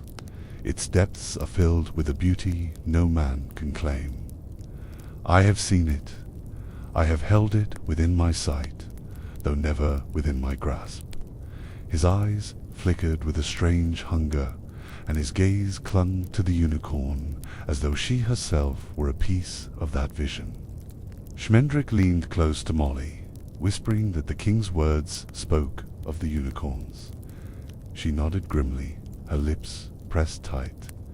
Haggard rose from his throne with a slowness that carried both frailty and menace. He walked toward the high windows, where the sea foamed against the cliffs. "The bull serves me," he said at last, his voice trembling with pride. "Through him I hold what others cannot." The hall fell silent after his confession. Molly's heart pounded, her hands curling into fists. Schmendrick's face paled, for he understood the meaning. The unicorn lowered her head, her mane spilling like silver across her shoulders. She had found the trail of her kin, yet it was bound to the cruelty of this weary king. The sea thundered below as though echoing the truth of his words. Haggard turned at last, his eyes narrowing. "You may remain in my castle," he said coldly, "but remember that nothing escapes my sight. I will know every secret you keep, for the sea tells me all I need." With that he returned to his throne, his crown gleaming faintly in the firelight. Molly and Schmendrick exchanged a glance heavy with dread. The unicorn stood still, her gaze lost in the waves. The days within the castle grew heavy, filled with silence broken only by the sea's roar. Molly kept close to the unicorn, her hand often resting against her flank. Schmendrick wandered the halls in restless circles, his thoughts tangled with fear. Prince Lear came and went, his gifts and songs growing more frequent, yet behind it all lingered the echo of Haggard's words, dark and unshakable as the tide. One night the unicorn stood alone upon a balcony, the sea wind whipping through her mane. Far below, waves struck the cliffs with endless fury. In the depths she felt a stirring, not of water alone, but of power vast and ancient. Her heart trembled, for she knew the Red Bull was near. Its presence lay hidden beneath the sea's voice, heavy as thunder waiting beyond a dark horizon. Molly found her there, her face pale in the moonlight. She asked softly what troubled her, though the answer was already forming in her heart. The unicorn's eyes gleamed with sorrow as she lifted her head toward the sea. Molly followed her gaze, and a chill passed through her. The water seemed to move with more than waves, as though something vast shifted unseen just beyond the reach of light. Schmendrick joined them, his cloak pulled tight against the cold. He tried to speak lightly, yet his voice shook. "This castle holds a secret it cannot hide," he said. "The sea itself whispers it." He turned to the unicorn, his eyes filled with unease. "It is here, waiting." She did not answer, but her stillness spoke for her. The Red Bull's shadow pressed close, and the night grew heavy. The next morning dawned bleak, clouds covering the sky. The air was thick with salt and storm, and the sea below churned as if restless. Lier appeared in the courtyard, blooded from a hunt, yet his eyes sought only the unicorn. He knelt before her, his devotion clear, but she did not look at him. Her gaze was fixed on the cliffs, where the unseen weight of the bull pressed nearer. That night the sea rose high against the cliffs, its waves crashing with a fury beyond storm. The air trembled with a hidden rhythm, a pulse older than the castle itself. Molly clutched her shawl, her heart pounding. Schmendrick pressed his hands together, whispering spells that faltered before leaving his lips. The unicorn stood at the courtyard's edge, her mane lifted by the wind, her eyes fixed on the horizon. From the dark waters came a glow, faint at first, but deep as fire buried in stone. It grew brighter, a red light shimmering through the foam. The earth shook beneath their feet as though something vast stirred within the depths. Molly gasped, her voice breaking into a whisper. "It is coming." Schmendrick's face drained of color. The unicorn did not move, her stillness sharp as a blade of light. The sea parted in a surge of foam, and out of it thundered the Red Bull. His body burned with a glow of molten crimson, each step shaking the ground. His eyes blazed like furnaces, fixed upon the unicorn. He moved with unstoppable force, the very air bending around him. Molla cried out in terror. Schmendrick stumbled back, but the unicorn lowered her head, facing him with quiet strength. The bull charged, his roar echoing like thunder trapped within the cliffs. The unicorn leapt aside, her hooves flashing against the stone. The ground shook with his fury, waves crashing higher with each strike. Molly screamed her name, begging her to flee, while Schmendrick raised his hands in vain. The bull turned again, his fiery form filling the courtyard with light, his breath hot as burning iron. The unicorn ran, her mane streaming like silver fire in the dark. The bull thundered after her, driving her toward the cliffs. Molly clutched at Schmendrick's arm, pulling him to follow. They stumbled in pursuit, helpless against the force that bore down upon their companion. The roar of waves and hooves filled the air, a song of power and dread. The chase had begun, and there was no turning back. The cliffs shook beneath the bull's pounding hooves. His body blazed with red light, casting long shadows across the stone. The unicorn darted ahead, swift as moonlight, her hooves barely touching the ground. Waves crashed violently below, their spray rising high against the rocks. Molly and Schmendrick followed as best they could, their breaths ragged, their eyes wide with fear at the storm of fire and light before them. The bull's roar rolled across the cliffs, shaking the air like thunder. Each breath from his nostrils burned, curling into sparks that scattered in the wind. The unicorn leapt across narrow gaps in the stone, her mane streaming behind her. Molly stumbled, but rose again, crying out in desperation. Schmendrick grasped her arm, pulling her forward. They could not keep pace, yet they could not abandon her to his fury. At the cliff's edge, the unicorn paused, the sea roaring far below. The bull surged toward her, his form blazing brighter with each step. For a heartbeat she stood still, her eyes fixed on the horizon, as though hearing voices beyond the waves. Molly screamed her name, begging her to turn. At the last moment she sprang aside, her body a streak of silver, the bull skidding close to the brink. Schmendrick raised his hands, words spilling from him in a desperate rush. Sparks leapt from his fingers, flaring into the night. The magic faltered, twisting out of his control, but in its chaos came change. Light wrapped around the unicorn, her form blurring like water touched by wind. Molly gasped as the glow thickened, reshaping her companion before their eyes. The bull reared back, his roar splitting the sky. Where the unicorn had stood, a woman now knelt upon the stone. Her hair streamed like pale silk, her eyes still carrying the sorrowful calm of her true form. She trembled, clutching the cloak that covered her. The bull snorted, confused, his fiery gaze flickering. He turned aside, losing the scent of his quarry. Molly rushed to the woman's side, while Schmendrick stared in disbelief at the magic he had wrought. The Red Bull paced at the cliff's edge, his fiery breath searing the air. He searched for the glow of his quarry, but found only the trembling figure of a mortal woman.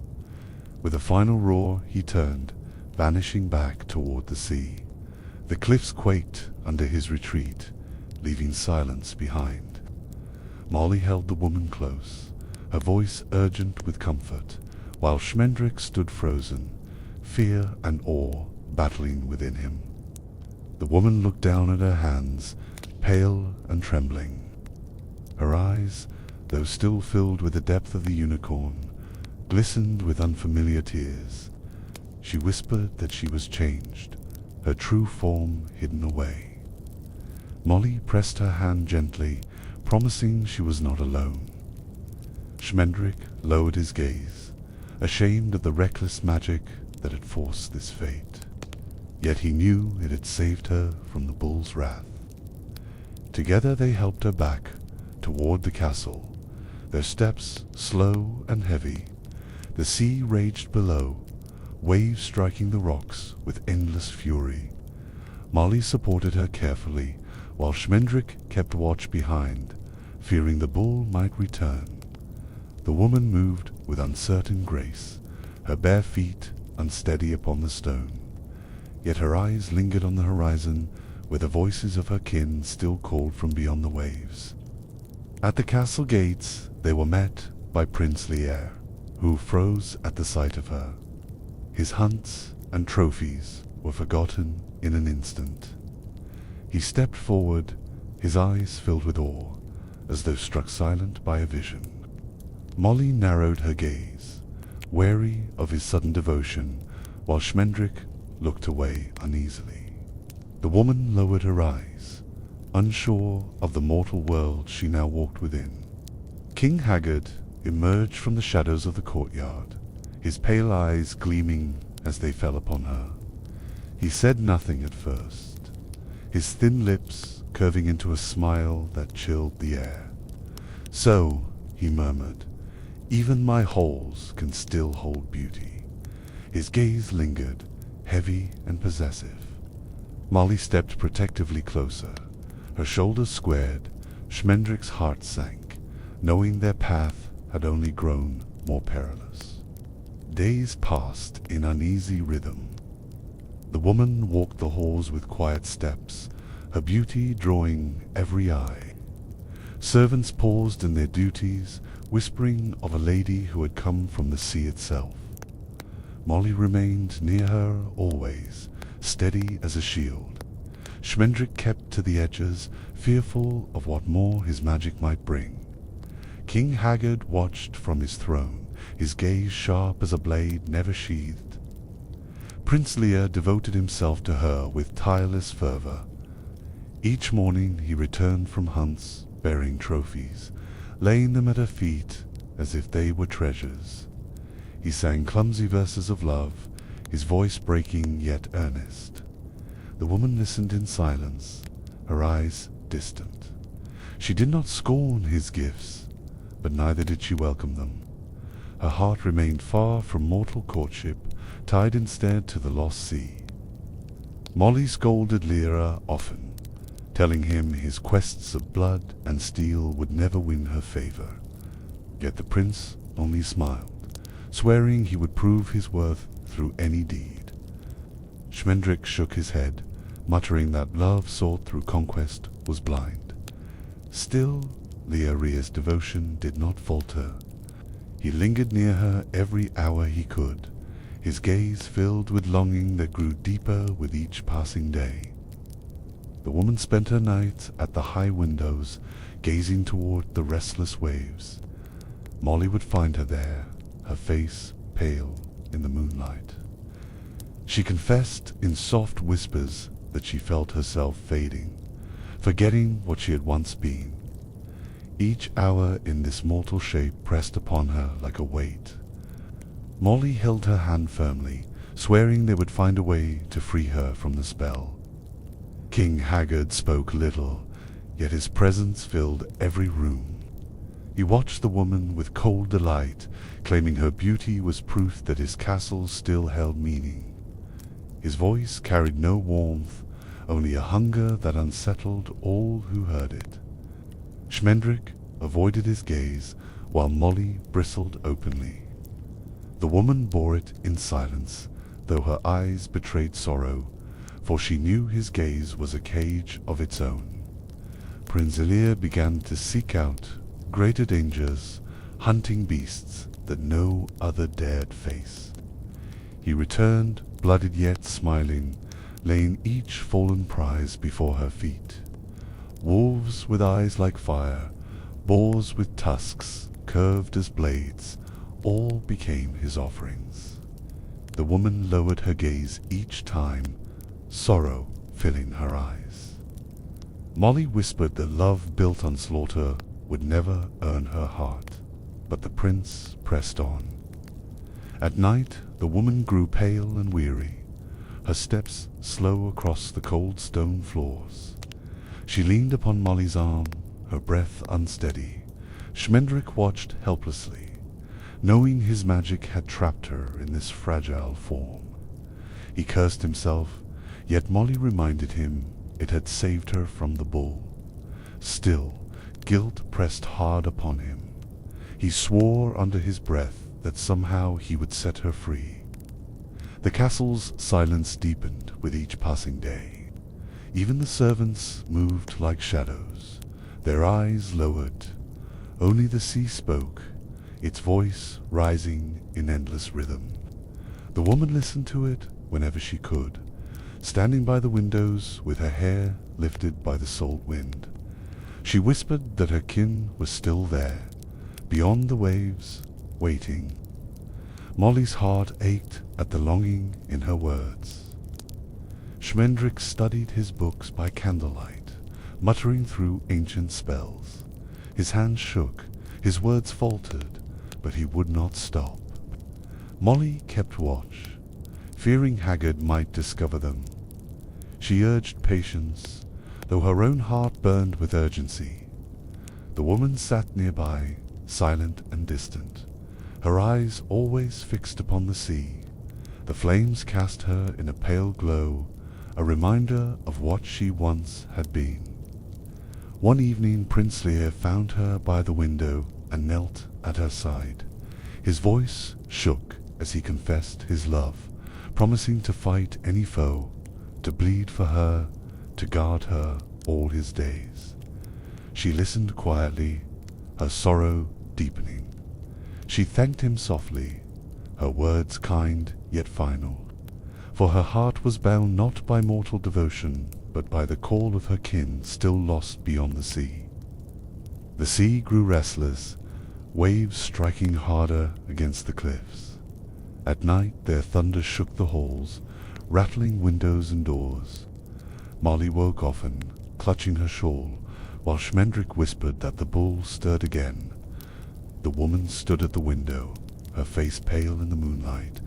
She said nothing, but her eyes brimmed with fear and longing, for the ocean called to her with a voice she could not ignore. King Haggard's gaze grew sharper with each passing day. He lingered in silence, watching her with eyes that never softened. Molly glared back openly, unafraid of his wrath, while Schmendrick avoided his glance. The king muttered often of the sea, saying it was his true kingdom. He claimed that no creature could hide from him, not even those who thought themselves eternal. His words hung heavy, dark as chains. Prince Lear returned from a hunt, bearing a wound upon his shoulder, yet he smiled as though the pain meant nothing. He laid a slain beast at her feet, and asked only for her favor. The woman knelt to bind his wound, her hands gentle, though her eyes sorrowful. Lear mistook her kindness for love. His heart set ever deeper. Molly shook her head, knowing his devotion was blind and doomed. Schmendrick confided to Molly that the spell binding her in human shape was slipping. He saw it in the shimmer of her hair, the glow of her eyes that no mortal could hide forever. Molly urged him to act before Haggard discovered the truth. Yet Schmendrick admitted his fear, for his power was fragile. If he failed again, he might destroy her instead of setting her free. His voice shook with guilt. The night of the storm arrived without warning. Lightning split the sky, thunder rolling in endless waves. The sea rose high, striking the cliffs with fury. Within the castle walls the air trembled with power. The woman cried out suddenly, clutching the stone window frame. Molly rushed to her side, while Schmendrick stared wide-eyed. From the depths came a roar, vast and terrible. The Red Bull had returned. The castle shook as the bull's roar filled every chamber. Servants fled into shadows, their cries lost in the thunder. The great doors burst open, and a wave of red light spilled across the hall. The bull thundered in, his body blazing like molten stone, his eyes fixed on the woman. She staggered back, her form wavering as though her true self strained to break through. Molly gripped her arm tightly. Schmendrick raised his hands, shouting words of power that cracked like sparks in the air. The bull swept past him, unmoved by his feeble magic. Molly cried out, pulling the woman toward the courtyard. The ground trembled with each of the bull's steps, his fury burning hotter with every breath. The woman's eyes filled with terror, yet within them flickered the faint glow of the silver light she had once borne. They fled into the storm-swept courtyard. Rain lashed against stone, lightning flashing above the cliffs. The bull followed, his roar blending with the thunder. The woman stumbled, collapsing to her knees, her body shuddering.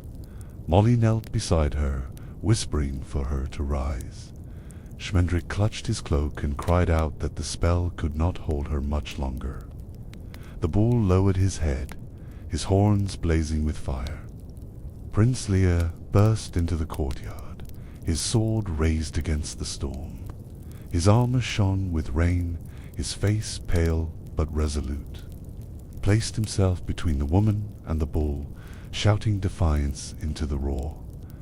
The bull struck, his massive form surging forward.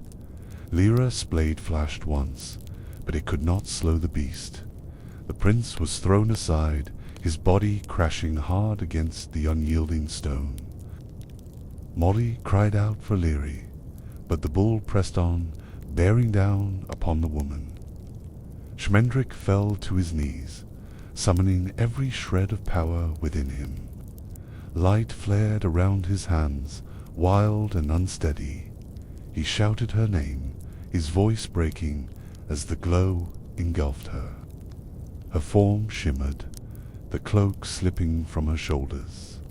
The human shape dissolved into radiance, and once more the unicorn stood upon the storm-lit stone. The courtyard blazed with silver light as the unicorn stood revealed once more. Rain streamed down her mane, her horn gleaming bright against the storm. The bull reared back, his roar louder than thunder, his body burning like molten rock. Molly clung to Schmendrick, her eyes wide with awe and terror. Prince Lear stirred weakly where he had fallen, lifting his head to witness the battle he could not fight. The bull charged, fire trailing from his hooves. The unicorn leapt aside, her movements swift as lightning. She darted across the stones, her hooves ringing sharp against the ground. Sparks flew where the bull struck the walls, shattering stone into fragments. Waves crashed higher beyond the cliffs, their foam rising like ghostly banners. The storm and battle became one, filling the air with fury and blinding light. Again and again the bull drove her toward the cliffs. Each time she turned aside, her horn gleaming as she evaded his crushing force. Molly screamed for her to fight back, not only to flee. Schmendrick gripped her arm, whispering that this was her moment, that only she could end it. The unicorn paused at the cliff's edge, her chest heaving, her eyes glowing with sudden, fierce resolve. She lowered her head and charged. Silver light burst from her horn as she struck the bull's burning side. The impact rang like a bell across the storm. The bull roared, staggering, his flames flaring wildly. Waves surged higher, breaking against the cliffs with thunderous force. Molly cried out in triumph, her voice carried away by the wind. Schmendrick fell to his knees, tears shining in his weary eyes. The bull turned again, enraged, his fire burning brighter than before. Yet the unicorn stood firm, no longer fleeing. Her horn shone with unyielding light, each step she took shaking the ground.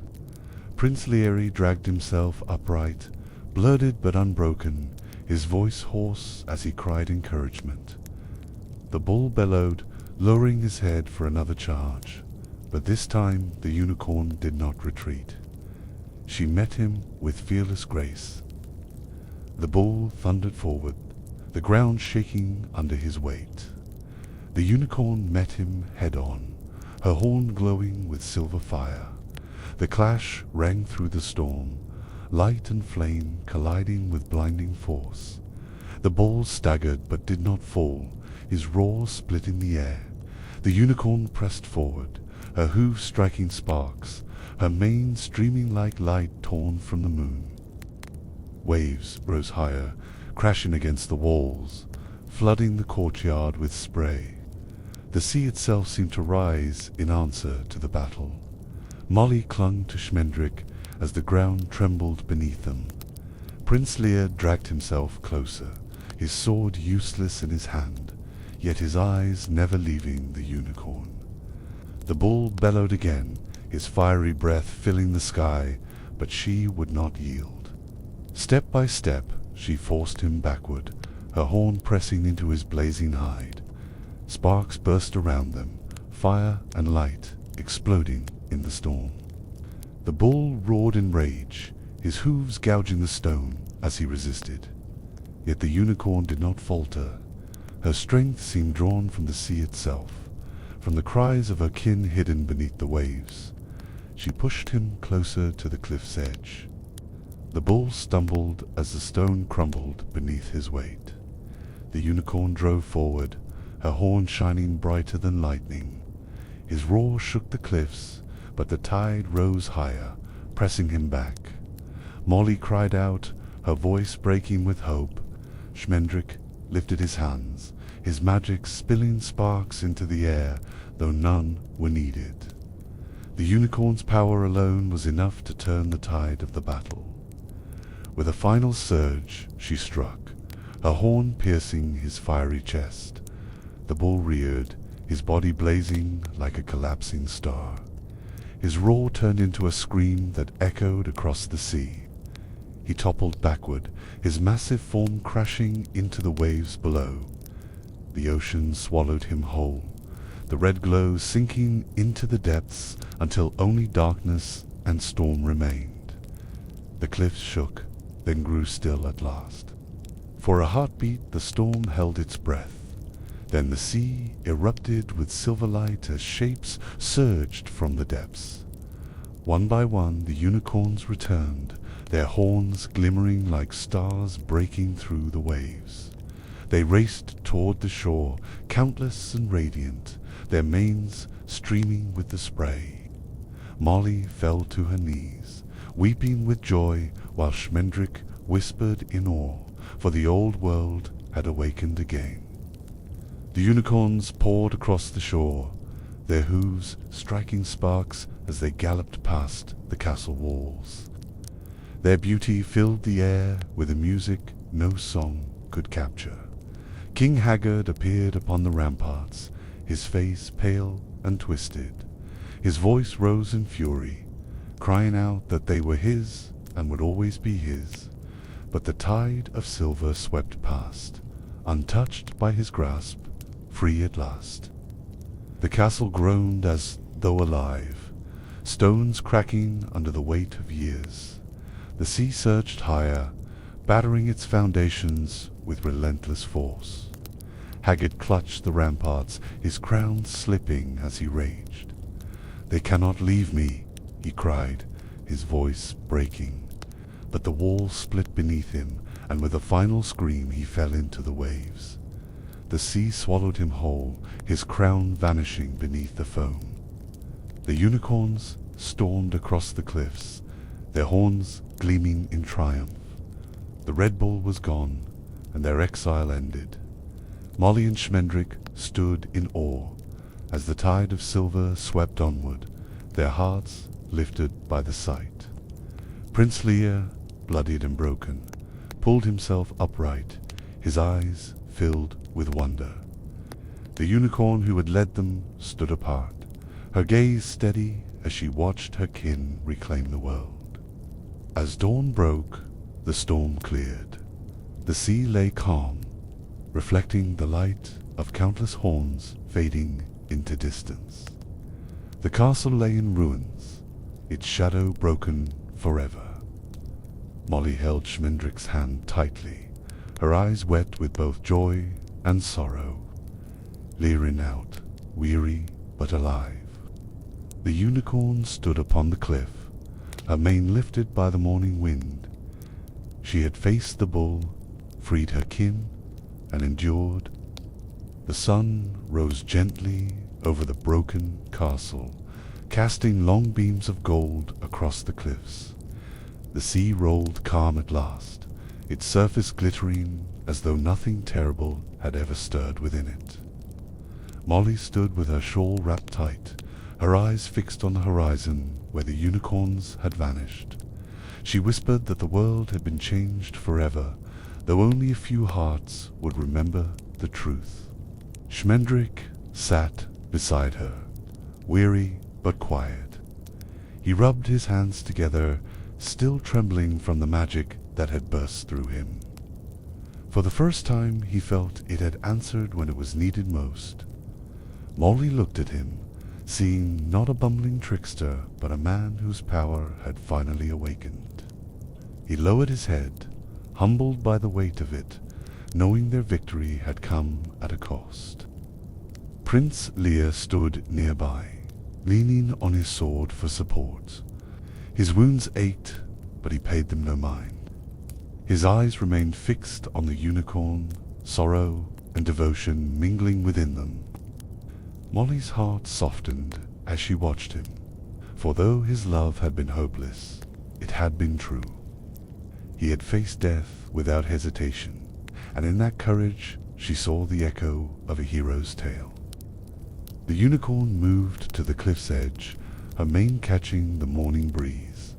She gazed out across the sea, listening for the faint echo of her kin. Their presence lingered in the waves, bright and free once more, yet she felt the weight of her own journey heavy upon her. She had been changed, touched by mortality, and the sorrow of it lay within her eyes, deep as the ocean itself. Molly approached slowly, resting her hand upon the unicorn's mane. She whispered that she understood that beauty and sorrow often walk together. The unicorn lowered her head, accepting the touch with quiet grace. Schmendrick watched in silence, his heart stirred by the bond between them. Prince Lear turned away, unable to bear the pain of her leaving, his shadow stretching long against the dawnlit stones. They left the ruined castle behind, walking slowly down the winding path. The sea's roar softened as distance grew, though its voice would never be forgotten. Molly carried her shawl close. Schmendrick leaned on his staff, and Lear followed in silence. The unicorn walked before them, her hooves steady on the stone. Each step seemed to echo both farewell and promise, a rhythm that carried them into the waiting world. When they reached the valley below, the air grew softer. Fields stretched green once more, untouched by the shadow of the castle. Birds sang in the hedgerows, their voices bright after the silence of stone halls. Molly paused to listen, tears filling her eyes. She whispered that the land itself breathed easier now, freed from Haggard's grasp. The unicorn bent her head, as though she too heard the change. Prince Lear stopped at the road's turning, his shoulders slumped, his sword dragging lightly in the dust. He looked upon the unicorn with sorrow, his love still unshaken, though it could never be returned. With a voice thick with grief, he swore to guard her memory, to live not for conquest, but for honor. Molly bowed her head, moved by his vow. The unicorn gazed at him once, her eyes filled with sorrow. At last Leah turned back toward the ruins of the castle, his path his own to walk. Molly watched him go, her heart aching, but she knew his strength had been tempered by truth. Schmendrick sighed softly, saying even broken hearts could shape legends. The unicorn stepped forward once more, leading them away from the sea. Her mane shimmered in the light, a reminder of hope even in loss. As twilight neared, they camped among quiet meadows. Molly built a fire, her hand steady despite her weariness. Schmendrick sat close, his face softened by reflection. The unicorn grazed nearby, her form glowing faintly in the dusk. Molly whispered that she had dreamed of such a sight in her youth, never believing it would come to her. The unicorn turned her head, her eyes gentle, as if to say she understood. The night grew calm, filled with crickets and the soft sigh of wind through grass. Schmendrick told a quiet tale of stars and their endless paths, his voice steady and low. Molly leaned against her shawl, drifting toward sleep. The unicorn stood watch, her horn glimmering faintly. Though she was immortal, her eyes held the memory of all she had endured. She had known fear and love, and both had left their mark. When dawn returned, the world lay peaceful. Mist rose from the fields, glowing in the light of morning. Molly stirred awake. Schmendrick stretched with a yawn, and the unicorn walked ahead into the soft horizon. Her journey would continue, carrying both sorrow and beauty. For she was the last unicorn, and yet no longer alone in her heart. The world had changed, and with it she remained eternal, gentle, and free.